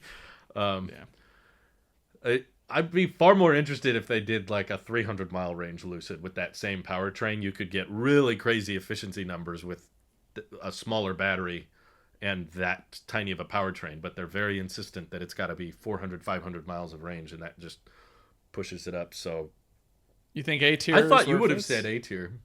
I think What's that? I've still got an A tier right here, so Oh, okay. I think I'm okay with putting it at the bottom of A tier. I think more people would get gotcha. an X than a Lucid Air Yeah, it's a bit more practical. if you're a bit more comparing those seats. two very high profile cars. But I also think the X handles the windshield better, where the that's right. That's sun where the visors similarity go off is. to the side. Yeah. Lucid has the sun visors like stuck in the middle. It's like even floating though it's there. even though there's one piece of glass, it would have looked really cool if they did it the Model X way. But Yeah. people like the Lucid. So Shall we compare its and they've competitor delivered as well product. with its EQS? Ooh, yeah. Let's talk EQS because that's got some decent range, but not a great price. But that's kind of what they're going And for. its design is poo. We saw the prototype version of it, whatever they called it. Yes. Close to like the Avatar car looking thing. And it looked amazing. Like the way of water. Yeah.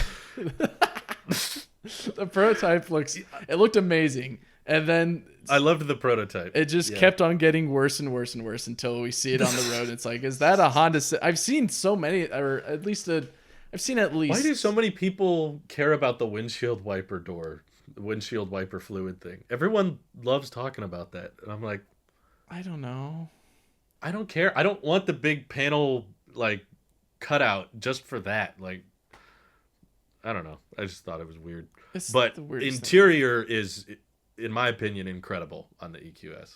Yes, I think. Well, it's Mercedes' bread and butter, or not bread and butter, but it's what they have perfected during their time in the auto industry. Is something that is striking that you will see every day, and you'll enjoy looking at it for the monotonous traffic that you sit through or anything else. It looks good. Interior. More screen space than a Tesla, which is rare. Yeah, but the exterior is crap. It is. I think so. It's got you win some, you lose some. I think a good tier for it is B. Okay. Specifically, it's not a bad vehicle by any top means. of But B. If you want to talk about like something that is luxurious, I don't know, extremely comfortable to sit in, I'm sure. has all And the bells and whistles that you want. pretty advanced tech. It even has a fragrance Yeah, emitter. and good range. It'll spew out smell. But no, I don't think. Yeah, in my opinion, it's not better than a Lucid. I think more people would buy it more than a Lucid, but I think a Lucid because it's just from it's an established brand. legacy auto versus startup. But I think I'm with you though. I would take a Lucid Air over a EQS as well. Jeez. Okay, fair enough. We've got. Why are we keeping it so even? We have to have like the same number. I don't know. Well, here, class. maybe this will define it a little bit more. How about the Taycan, the Porsche? We've got that on the list. I forgot about Specifically, the we have like the Mission E looking one that has the really cool rims and all that. I've seen a whole bunch of Taycans in my area, both with the Mission E and just regardless. Like they are flooding the Bay Area. I see them almost as frequent as, maybe not as, it's less frequent than Teslas, but more frequent than Bolts, I would say. They are everywhere. It's a gorgeous exterior. Yes, I love they nailed it. The outside design. They nailed the exterior flawlessly. Like maybe it didn't look like the Mission E prototype that they had, but this is a pretty good compromise. And I don't know, comparing it to like the Mercedes AMG Black Series, that's an iconic looking car. And this is up there, in my opinion, with that level of like, you know it when you see it on the road. You're like, whoa, Sure. there it is. So like striking appearance. The interior is good. It's a bit more honoring of Porsche fans, but I'm just not into the analog stuff as much. I'm not in love with their software from what I've seen. But it's also completely misunderstood in terms of range. I've never seen more of a disconnect between real world range and EPA range than I have with the Taycan. Like Definitely. The EPA is like 212 or something like that, but yeah, in reality it's like what, 250 or 240 or maybe a little bit higher. I saw people getting like 270 on a charge in Wow. because they did this 2-speed transmission system that makes it more efficient at high speed than low, so it's more like a gas car in that regard. But the EPA test is like this mixture of city and highway driving. So it's not. I think the reason other companies haven't done that is because it doesn't necessarily result in better range, but it does get substantially better range than what the EPA claims.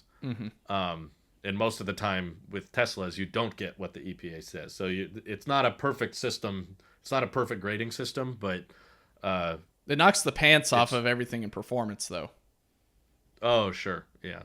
This thing is, I think it rivals the Model S in performance in a lot of aspects. Yeah. And I think a lot of people would agree with just that. Not 0 to 60, but basically everything else. Yeah, handling, turning, and all that. I think it is the competitor that Tesla had to beat with the Plaid powertrain. And right. They beat technically by numbers in one basket or column. One metric. So yeah. I think it deserves to be an A tier, in my opinion. Okay. Yeah, I would put it up there next to the Lucid, I would say, I think it's ahead of Lucid, in my opinion. Yeah, it could be, because it's cheaper, right? It's cheaper and you get more performance. It's more affordable. And it's got decent quality on the interior, and it's from a legacy company too, so people great build quality, big emphasis on materials and quality features. There are a lot of upsells. I think you can spec it out to be like $200,000 or something with little features. It's definitely not for utility. There's not much utility in this thing versus like a Lucid or a Model X or anything else in the section that it's in. But I think it stands on distinctly its own. Porsche. Yes, distinctly Porsche, but in a better way than what Porsche usually outputs with the Panamera and the 918. Well, the 918 at least was like unique, but like everything else looks all the same. This thing looks different, and it looks different in a good way.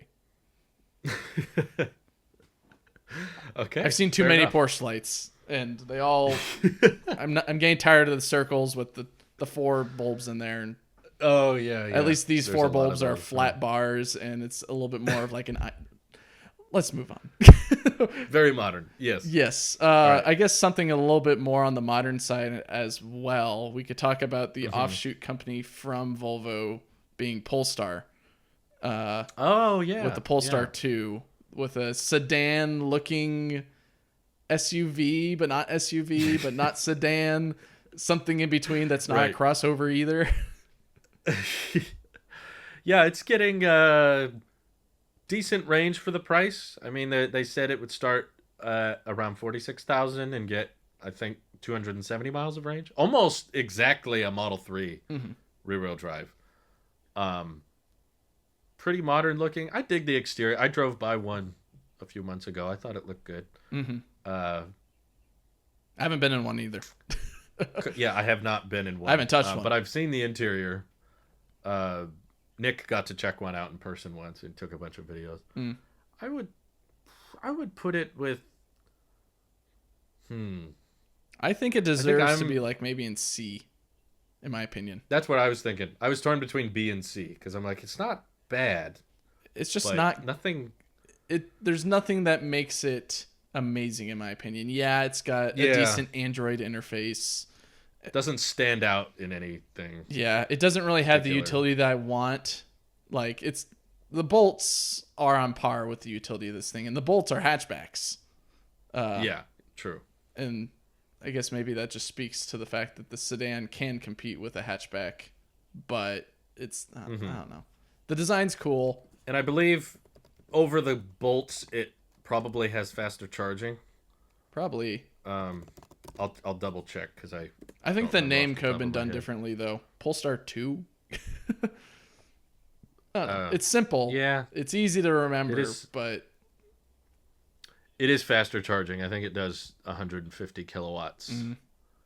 So that gives it a little bit of credit over the Bolt, in my opinion. Okay, but, I'll put it in front of the Bolts then in the C tier. It likely has a bigger display, I think, than the Bolts. But yeah, I don't think I would put it up with the Mach-E personally. I agree. Or the Ioniq 5. So I guess we'll go with the more obscure cousins of the Polestar, being Volvo itself. They currently, I think, have 2 EVs out on the market. One just got into the market, being the C40, which is kind of the typical hatchback-looking crossover. And then This is the most basic, like, electric crossover you could get. Everyone will buy this. Yeah, I mean, both the C40 Recharge are not great for range or price, though. They're not the best, no. We have it at 58 grand for 220 miles of range. Yeah, is that right? Somewhere around there. That's what I've seen. That's why I looked at it on Volvo's site. I mean, the design isn't horrible, but it's just. I think what you're buying is that Volvo build. There's a certain quality that you're getting with it. There's a certain design language that you're getting. Volvo is a very interesting company. I've only owned one of their products, being the 940 wagon, and that thing was it was definitely built more for utility than luxury in that thing. But from what I've seen in the XC series, or I guess the C40, we'll probably put these in the same location, the C40 and the XC. Yeah, they're very close. They're very close. They look very similar with their fronts. It's just one has a sloped back, and the other one is the typical square-looking thing for the XC lineup. They're decent. I think they're.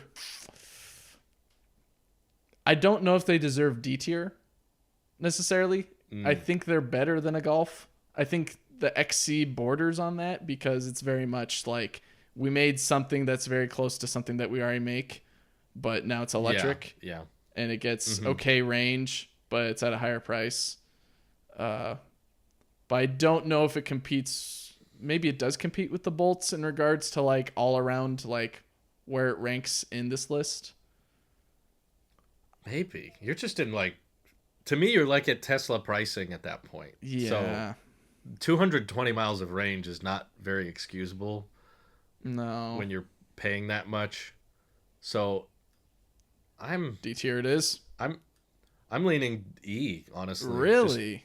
Especially with the C40 being at 58,000. That's really high. That's up there. I would I mean, contest it. I think they're better than E. okay. Just from, again, this is from me owning a Volvo and knowing Yeah, I've how not they owned operate. a Volvo, to be fair. I've sat in not the XC40. I've sat in the XC60. Okay. I've looked at an XC70. Just me being at the dealership, getting it serviced and perusing around. Here, Okay. we can compromise. D is a good compromise. You think D is a good compromise? I was gonna say put one in D and one in E, but Oh, that could work too. Yeah, put the more expensive one, the C40 in the XC40 in and E, and put the sure. XC40 in E Oh, or D. okay. Sorry. So the hatch, the typical looking crossover design gets E, being the C40, and then the XC40 retains that good look that Volvo has with their SUV lineup, but is still on par kind of with VW and Hyundai on recycling a design, but is more expensive and has less range. Yep. Okay, fair enough. Okay. This doesn't win any major points for me.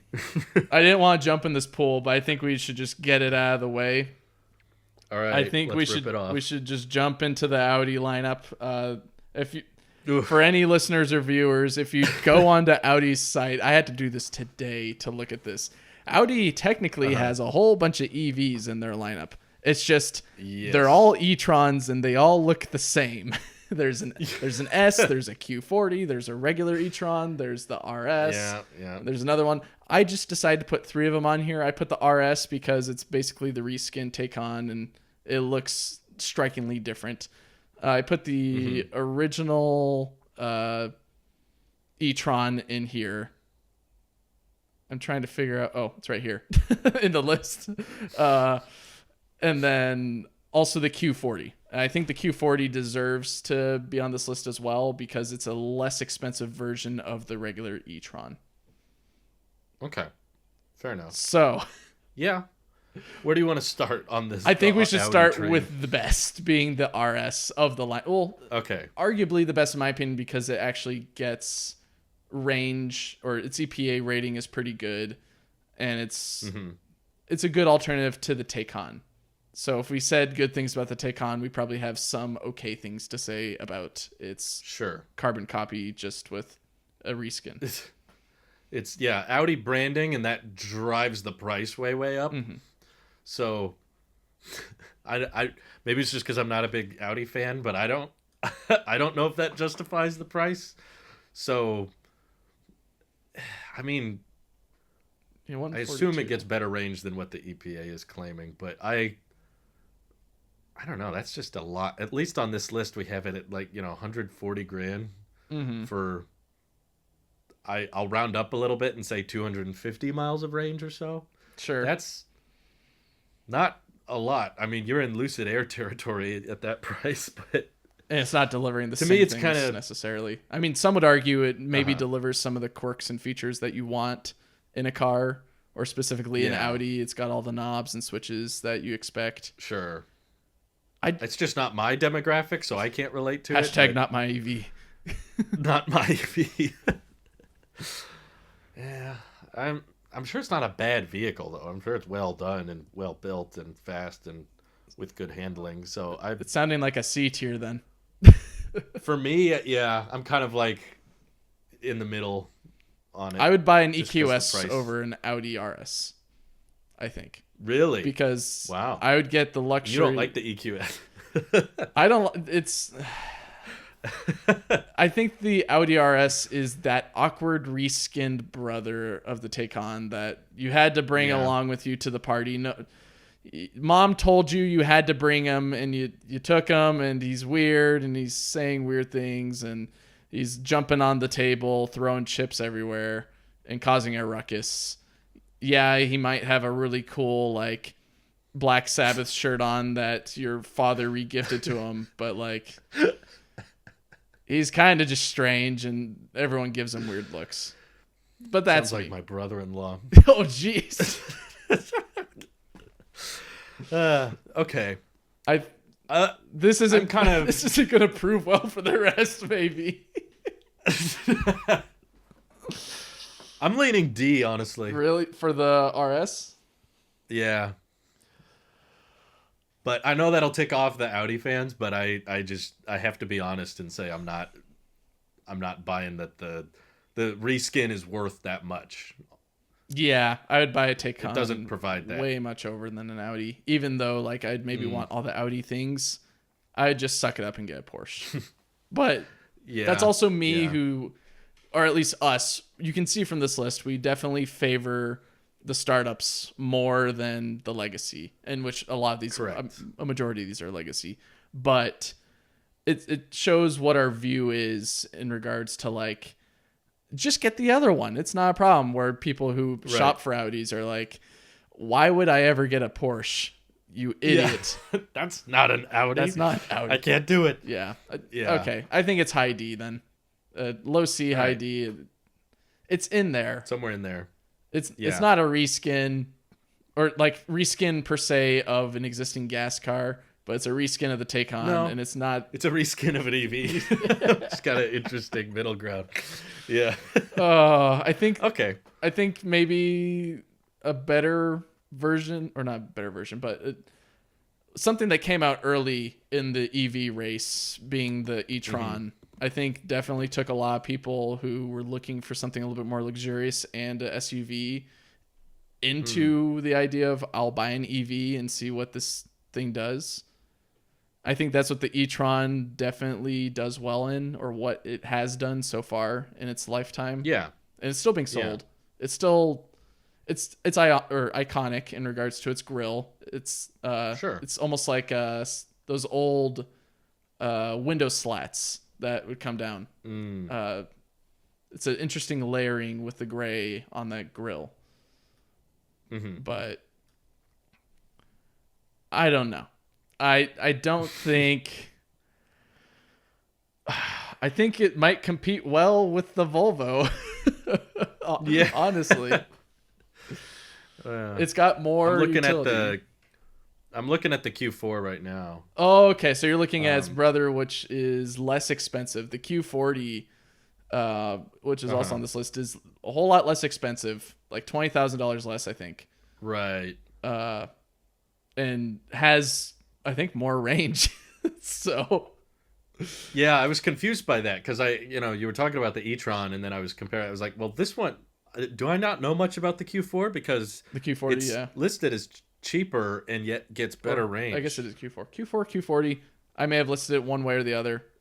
People you probably know. On the website, it's Q4. Okay, so it's a Q4. Maybe I'm thinking of the Volvo's XC40 or whatever. But I think it's because the Q40 is newer than the regular e-tron, so they've had time to get better with iron it out. Yeah, packaging it a little bit better, cranking out or ironing out the inefficiencies that are in the regular e-tron. Yeah, it's not a bad value. On the website, it says 50 grand, but I don't know. I think the Q4 deserves to be in C tier. Yeah, I think that's where I was putting them as well. Is like decent, but not. And then maybe e-tron also gets there as well, but lower, because it brought a lot of. I think what it did well in is it's been around for a while. It's brought in a lot of potential EV or a lot of customers who wouldn't buy EV and now have bought an EV. So that's true. In terms of accelerating the world towards sustainable energy, if you want to look at this through the lens of Tesla, I think the Audi has done a good job with that market. Yeah. I think these two pairs. I think that's fair. Yeah. I think the pair does well. Which is kind of funny because I thought the RS was going to be better than these, but I guess not. The price kind of steers me away. Other than the price, the RS is good. But knowing that how many similarities it has with the Taycan and yet costs way more makes me like it less. Sure. But I guess I'd put it in C as well, yeah. Okay. What do you think of these versus the Cadillac Lyriq then? because the Cadillac Lyric is kind of Ooh, the knocking on Lyric. that same door. It's got a very It muddied is. past. It's almost like the Ford version of like, you can buy it. Oh, never mind. You can't buy it anymore. You can buy it. No, you can't buy it anymore. And it looks Right. cool. It's kind of got that like Sure. lucid look of premium and Very slick, modern very design. straight lines and stuff. Yeah, I'm tempted to say the Lyric is kind of in a higher tier just because it's got 300 miles of range, whereas all these other luxury crossovers are in the low 200s. It's up there. It's a decent. It's $60K for 300 miles, which you're getting for basically a Model Y. Right, right, and it's probably what it makes up for in the lack of supercharging and the lack of efficiency. It's going to replace with massaging seats and All the bells and luxury whistles. interior, all of those bells and whistles, which I could see a lot of people being interested in. So I think it might deserve my only problem. B tier. It's not out yet, to be fair, at the time of recording. It should be out True. this month. Yeah, it's about to start delivery. So that's what makes I would, it's the black sheep of the entire group. It's technically not out.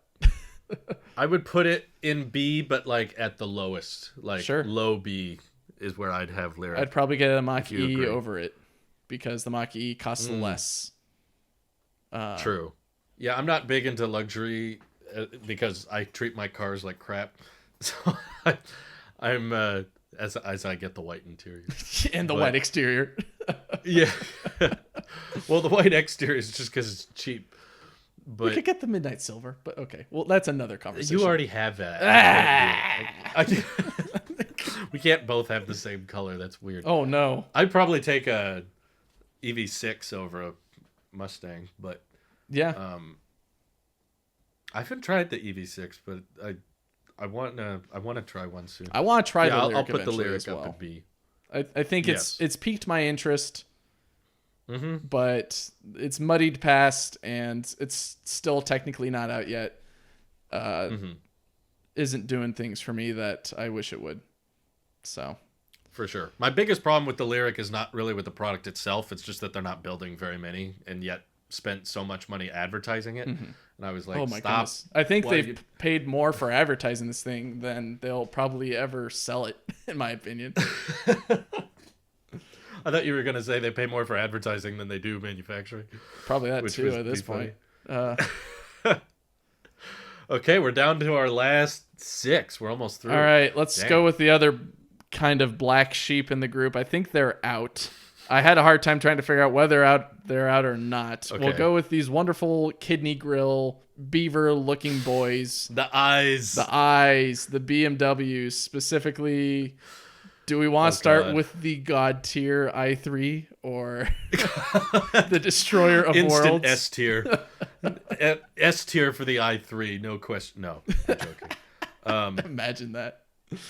i3, It's an iconic car. think It has stirred so many people in the direction of EVs because it is. that's the nicest thing you could say about it, I think. Is it's iconic. Just for the fact that it is 45 grand and barely goes over 100 miles. I want to give it Hummer ranking. Really. I also hate the exterior. I'm not a fan at all. I think it's not aerodynamic. It doesn't seem practical, and it doesn't look pretty. So it's like 3 strikes for me on the exterior. Sure. We make fun of them. My wife makes fun of them every time we see one. When I was driving my father-in-law back to the airport, he pointed out the i3 and said it looks like a car aliens would design to try to blend in with humans Yeah. on Earth. The interior So, matches that idea as well. It's like, humans have these weird houses that they go into. Let's put this in our car. And then, like, you go in the interior of these Yeah. things, you're like, why is there a giant deck where I can chop onions on? It's a big desk area. It's weird. Yeah, I don't know where you side on it, so I don't think I should have the final say Nah, because you might disagree. But I think the i3 is ridiculous. I think it's really stupid. I think it's ridiculous as well. I think it's got a very hilarious cult following. Yeah. I would feel I would regret, or I would hate myself if I put it in the A, B, D, E, or F tier. I think it deserves to either be an S, C, or Hummer EV because it's so polarizing. Like it has to be either the best or the worst. It's either best, worst, or dead middle. something directly in the middle. Like, okay, because I see these on the road, I see these all over the place, but yeah, my neighbor has one, and we point it out a lot. So and weird. I'm always like, how did someone look at that price in that range and think, yeah, that's what I need. That's perfect. I think just like, who agreed to that? For the audience members, you can discuss this in the comments or on Twitter with us. I'm going to put in the Hummer EV tier, specifically sandwiched between the monster of off-road and the monster of why do you exist. It's there. For Mike, nothing is below MX-30. MX-30 can go. Mazda, for making this, they've shown that they want to die off. And I think that's true. The MX-30 actually has worse range than the i3, so yeah, for that we have to discount it. I guess we'll go with its next released candidate in the i series, which I think is the iX. We're not going to count the i8 because the i8 was never fully electric. Yes, and the i3 that we're talking about is the fully electric one that has abysmal range. So the iX, I think, is a nice maturing version of this i brand that BMW has. Yes, I feel very differently about the iX. I think it's obviously leaning into a bit more of a luxury segment, but the fact that it's over 300 miles, I think that's by the EPA, right? Mm-hmm. Is over 300 is very rare to see in the non-Tesla crossover space. So, yeah, it's by the EPA. So, I'm not in love with the exterior. I'm not sure how you feel about it. It's not striking to me. It's just a giant kidney grill again. Like they need the kidney grill is weird. I get it. It's like that's their defining thing. You've seen on all their BMWs. Like it's their design language. They like this weird grill. Whether it's squished on the i3 or they lean into it. Expanded ridiculously on the iX. I would be okay with giving this like a C or B. I think I like the interior. I'll admit and just disclose for the audience, I didn't follow the BMWs very closely. And this is the first time I'm diving into kind of the range and specs and design of the iX. And I like the way that the screen is laid out, and the simplicity of the interior is very pleasing to me. I would prefer it over a Kia EV6, or I'd prefer it over a Ioniq 5 in terms of interior. So it sounds like probably low B tier, like maybe above the Lyric or below the Lyric. I need to remember. Let me look at the Lyric's interior again. Sure. That's my deciding factor, my tiebreaker. Yeah, the Lyric's interior is not bad, honestly. Oh, he's not looking. I'll put the i3 in S tier, guys. I agree with you. It needs to be S or bottom. It's got to be like absolute legend or absolute tragedy. I like the exterior of the Lyric more. Okay. And I think I like the interior of the iX more. Ooh. But the iX has better range. Okay, well, let's put the iX above the Lyric then in B tier. Okay. Because it gets 2 points above the Lyric. And they weren't it's not as controversial per se with the iX. We haven't heard anything crazy with it. It's had a very steady introduction to the market. Speed. Yeah, I don't know about its charging speed, but that's another important metric. Again, as you can tell, everyone, we don't follow the legacy, specifically this niche of legacy that much. It's hard. There's a lot. It goes up to 195 kilowatts. That's very good. That's impressive. So yeah, I'm comfortable with where the iX is for the price. That's cheaper than a Model S or X. Sure. I think, and it's getting Model Y like range. So I think it deserves more in the spotlight. Yeah, for sure. I would say of all the EVs on this list, that's the one I've been the most impressed with. I've been like, oh, really? That's what it gets? Oh, it is. And then I looked on the inside. Mm-hmm. Not bad. All right. Okay, how about the i4? The i4, I had the hardest time putting on this list because conflicting reports I've seen, whether it's out and not out, whether it's in the US or not. And if it is it electric? Is it the electric version? Is it the non-electric version? Because I believe they have 2 gas and 1 electric version of this. I don't know. I see. I think this is one of those cars that like I'm probably not able to properly give it a good rating because I don't know much about it. All I do know is that it's another BMW, but this time it's a sedan that has big fat grill. I think, to be honest, is this the one that has the giant screen? It's a pretty big screen. I'm looking at it right now. It's not as big as like an EQS. Well, no, like even a Tesla. There's one EV that I saw in the market, or at least in the news recently, that has a really big screen for the passengers in the back that folds out from above them and then comes down. Oh, let me check that. I want to say it's this car because this is the newest entry and it's supposedly out, and they have like 3 different options for it, at least as far as I can tell. I don't see evidence that that's this one. Okay, correct me in the comments then, guys, if I'm thinking about something else. Yeah, I see some concepts of one with displays on just the seat in front of you, but not the giant one. What was it? I remember reading about that, but I can't. Oh yeah, it was BMW, but I don't think it was the i4. It's maybe the next one, the lineup then after the i4. Yeah. Okay. Well. Yeah, I mean, this is a sedan, right? This is like it's a sedan. It's a premium. Surprisingly little sedan. EV sedans on the market. We need more. Like there's not that many. Maybe it's just because I'm sick of crossovers, but I want to give this a good tier because, well, let me double check the range. Range is not bad either. 290 for 55. I think it deserves C at least. Okay. I feel pretty middle ground on it. So I don't know if it's better than the Audis. Probably not, because I think the Audis have done well with the name of EV in general. Yeah. Good interior, less good exterior, but let's just say it's got good potential. It's got potential to move up through the C and maybe That's to fair. the B as time tells. Definitely good for those that don't like Teslas for their emphasis on software, but still want a nice, luxurious sedan. Mm-hmm.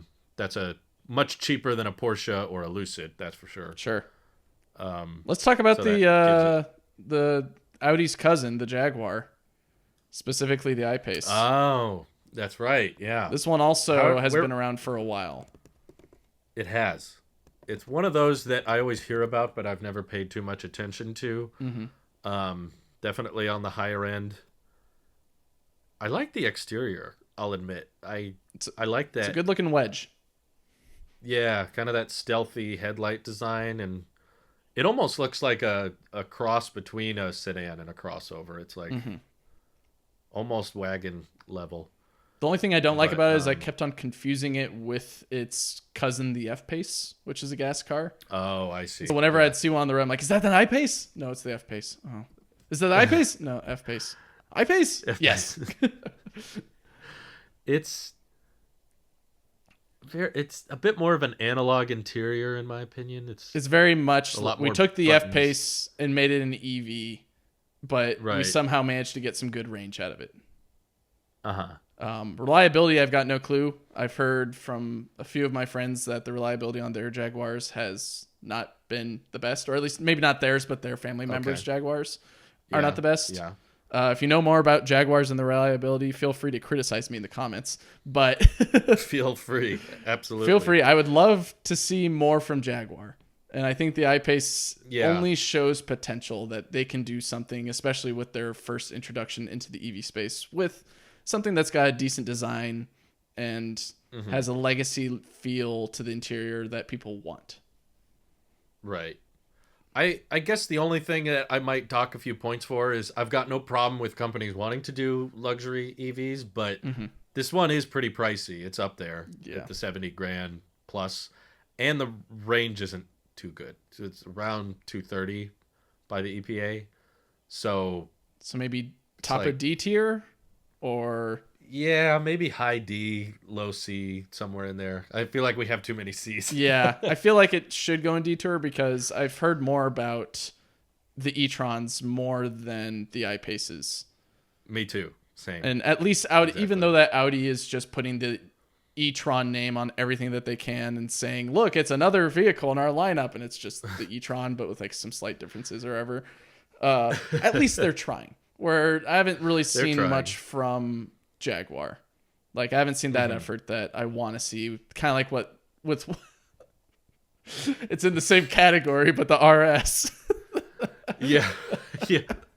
They could have been more. They can make something really more performance based, like a sedan that has killer acceleration and can compete with at least the RS.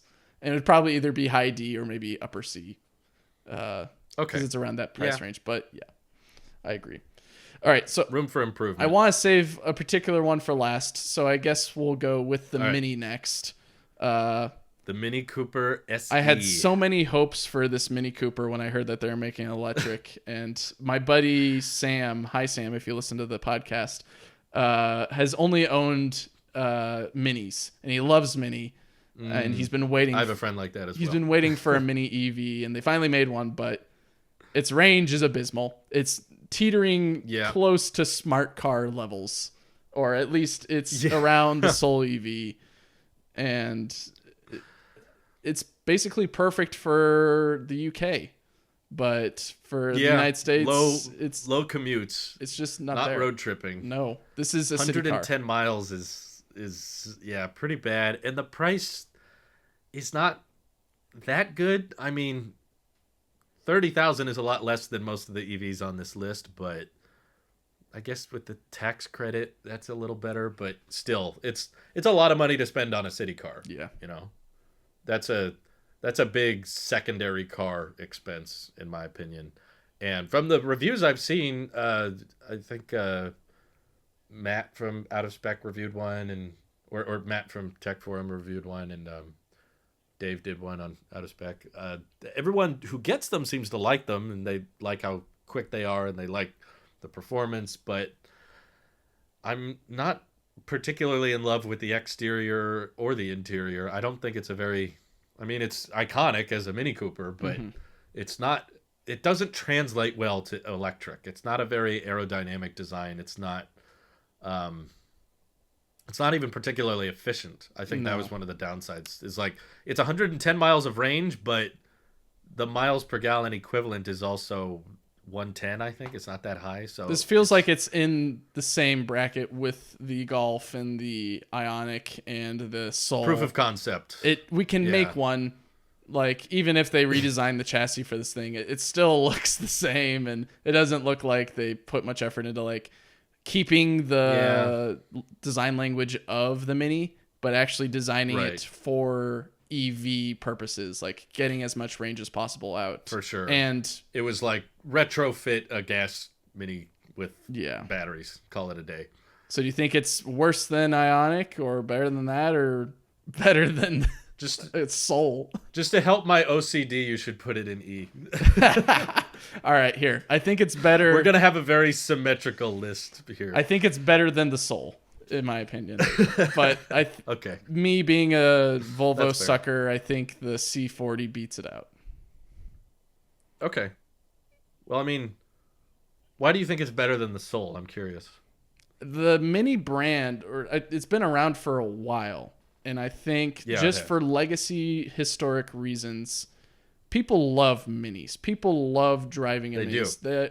These fanatics who I've sat in a manual Mini. I've even shifted a manual Mini. I didn't get to drive it, but my buddy's dad, who owned one, who let his son drive it, let me shift it while he was driving. And it is a fun car. It's very sporty. It's very unique on the interior with a giant rev/speedometer in the middle of the center console. So like that's what you see. They have a very loyal following for sure. It's got a very loyal following, and I think it deserves some of that credit. That like it's been around for this long. People have loved it. They're still making them. Like it's not like a VW Bug situation where they're like, I guess we're done. They're still making this, and they tried with an EV, and they just didn't succeed. I think they should try again, but with maybe something bigger like a Countryman, or I forget what the other one's called. Something a little bit Just bigger. more of like it can be your replacement car instead of a secondary car. Yeah, I hate to say it. I think Yeah. if they made a crossover SUV version of it, it would be better. I don't want any more crossover SUVs in the EV market. Look at the list. It's all crossover SUVs, basically. It's like 90% crossovers. At least it is. We need to get as many trucks into this list next time we do this, which won't be for a while. Yeah, we're going to have to wait a few years. Because it's just going to be the same list again, but at least yeah. a lot of these will still be in the list. It's just they'll now be maybe not long forgotten, but it's like, oh yeah, remember that one EV that Volvo made or whatever, or something else. Anyways, we saved the best for last, in my opinion. The one that kind of started it all, in my opinion, that brought a lot of people, brought a lot of stigma to the EV space, but also still exists. It's the dinosaur on the road that people can spot, whether it's new modern look, brings a little bit more merit to its presence, or its classic look that looks terrible. It's the Nissan Leaf, and the longest produced EV, I think, of all time. I think so. I think it's it's new redesign. I praised it when I got to see it here in the Bay Area when they first got to show it off. I'm like, wow, that's a Leaf? That looks great compared to its previous version. But like it's got I like it too. It's got a decent price. I mean, heck, VW is trying to tag these on to their Titans on the East Coast for sales because they're like, we need to get these into customer hands, and because of the gas crisis and all that, like, people will like these, and people still buy them. You can lease them for a really good price, and that's what I've heard as well. They're very popular lease vehicles. Barring the fact, well, I guess we can't bar the fact. We have to address the fact that a lot of these Leafs, when they come into the hands of dealerships and then they do a battery check, they haven't survived well, and usually they're still under warranty, so they have to get a new battery. It shows that Nissan doesn't really know, at least with them and their partners, they don't know how to make a good battery train or make a reliable one. But at least they have a good warranty, and they have decent, I don't know, it's a decent interior in my opinion. It's not the best, but it's a great cheap car that you can buy on the market if someone's looking to get an EV but isn't wanting to break the bank. You get what you pay for. Yeah. Yeah. And they're definitely a pretty common option. I see them pretty frequently around where I live. So, yeah, I mean, there's a higher range version that's over 200 miles, which is pretty good, but I don't think the entry level ones are that good. No. So, 27 is not a bad price though. No, the price is very reasonable considering it's practical and has a decent number of seats and won't cost you too much to operate. So I get why people go for it, but definitely like leaning the opposite direction of luxury and performance. The Leaf is like slow and practical, not leaning hard into a specific design language, in my opinion. Sure. So I think it deserves either bottom of B or somewhere high C. For something that's been around for this long and has able to still be on the market and be a decent car to buy, that alone, plus its new redesigned look, brings it into this higher level of the tier list, in my opinion. I just don't know where it goes in here. For its legacy, and it's been around for so long, I think low B is good. That's fair. Low B? All right. Because of how it hit the market before the Model S did. Got to give props for that. That took some that took some engineering. Sure. I agree. And it's still here. It's still here, and I've considered getting one only because of the gas crisis, because it's such an inexpensive EV that you can... Did I say grass crisis? There was a lack of grass. That's California during the drought. Who would have thought the EQS and the Leaf would be in the same? It's crazy how they stack up. I mean, it's again, how data is, it's a bell curve, and it's a pretty decent bell curve. I was worried at first where we had nothing but like highs and lows, and the middle was kind of... It was like, I hope it makes sense that most EVs would be somewhere in the middle. That's logical. But I feel pretty confident in this list. It probably goes in order of sales pretty closely too. Like all the best-selling EVs are near the top, and all the least-selling EVs are near the bottom. Lucid's probably the anomaly in there as well. Oh, that's true. Lucid's very low. And F-150 is still very low volume. First being sold right now. Yeah, just starting off, but there's probably more Mach-E's than everything else. But then everything, including the Teslas at the top. But wow, it was a pretty solid list. This is a pretty good list. Thanks for doing this with me, Drew. Yes, thank you for coming up with it and handling all the collecting. Mike had to collect all these different. Oh no! We're pretty sure we pictures. got so many pictures. We're pretty sure we got every US EV in production, or at production least / on market or whatever. Yeah. Yeah. So it would be far too complicated for us to include every concept that's been announced. Oh no! That's not in production. Imagine putting Lordstown on here. Maybe we'll do a tier list eventually if we continue this tier list idea, which I don't know if we'll make it a thing, but if we do, I think a fun one would be EV trucks, regardless if they're in production or not. And just we got to wait till there's a lot more of them, but and maybe throw in the semis there as well, just for fun. But if you want to see some of that, let us know in the comments or on Twitter. For sure. And otherwise, thanks for listening / watching, and we'll catch you later. Take care, all. Bye. Have a good one. Bye-bye.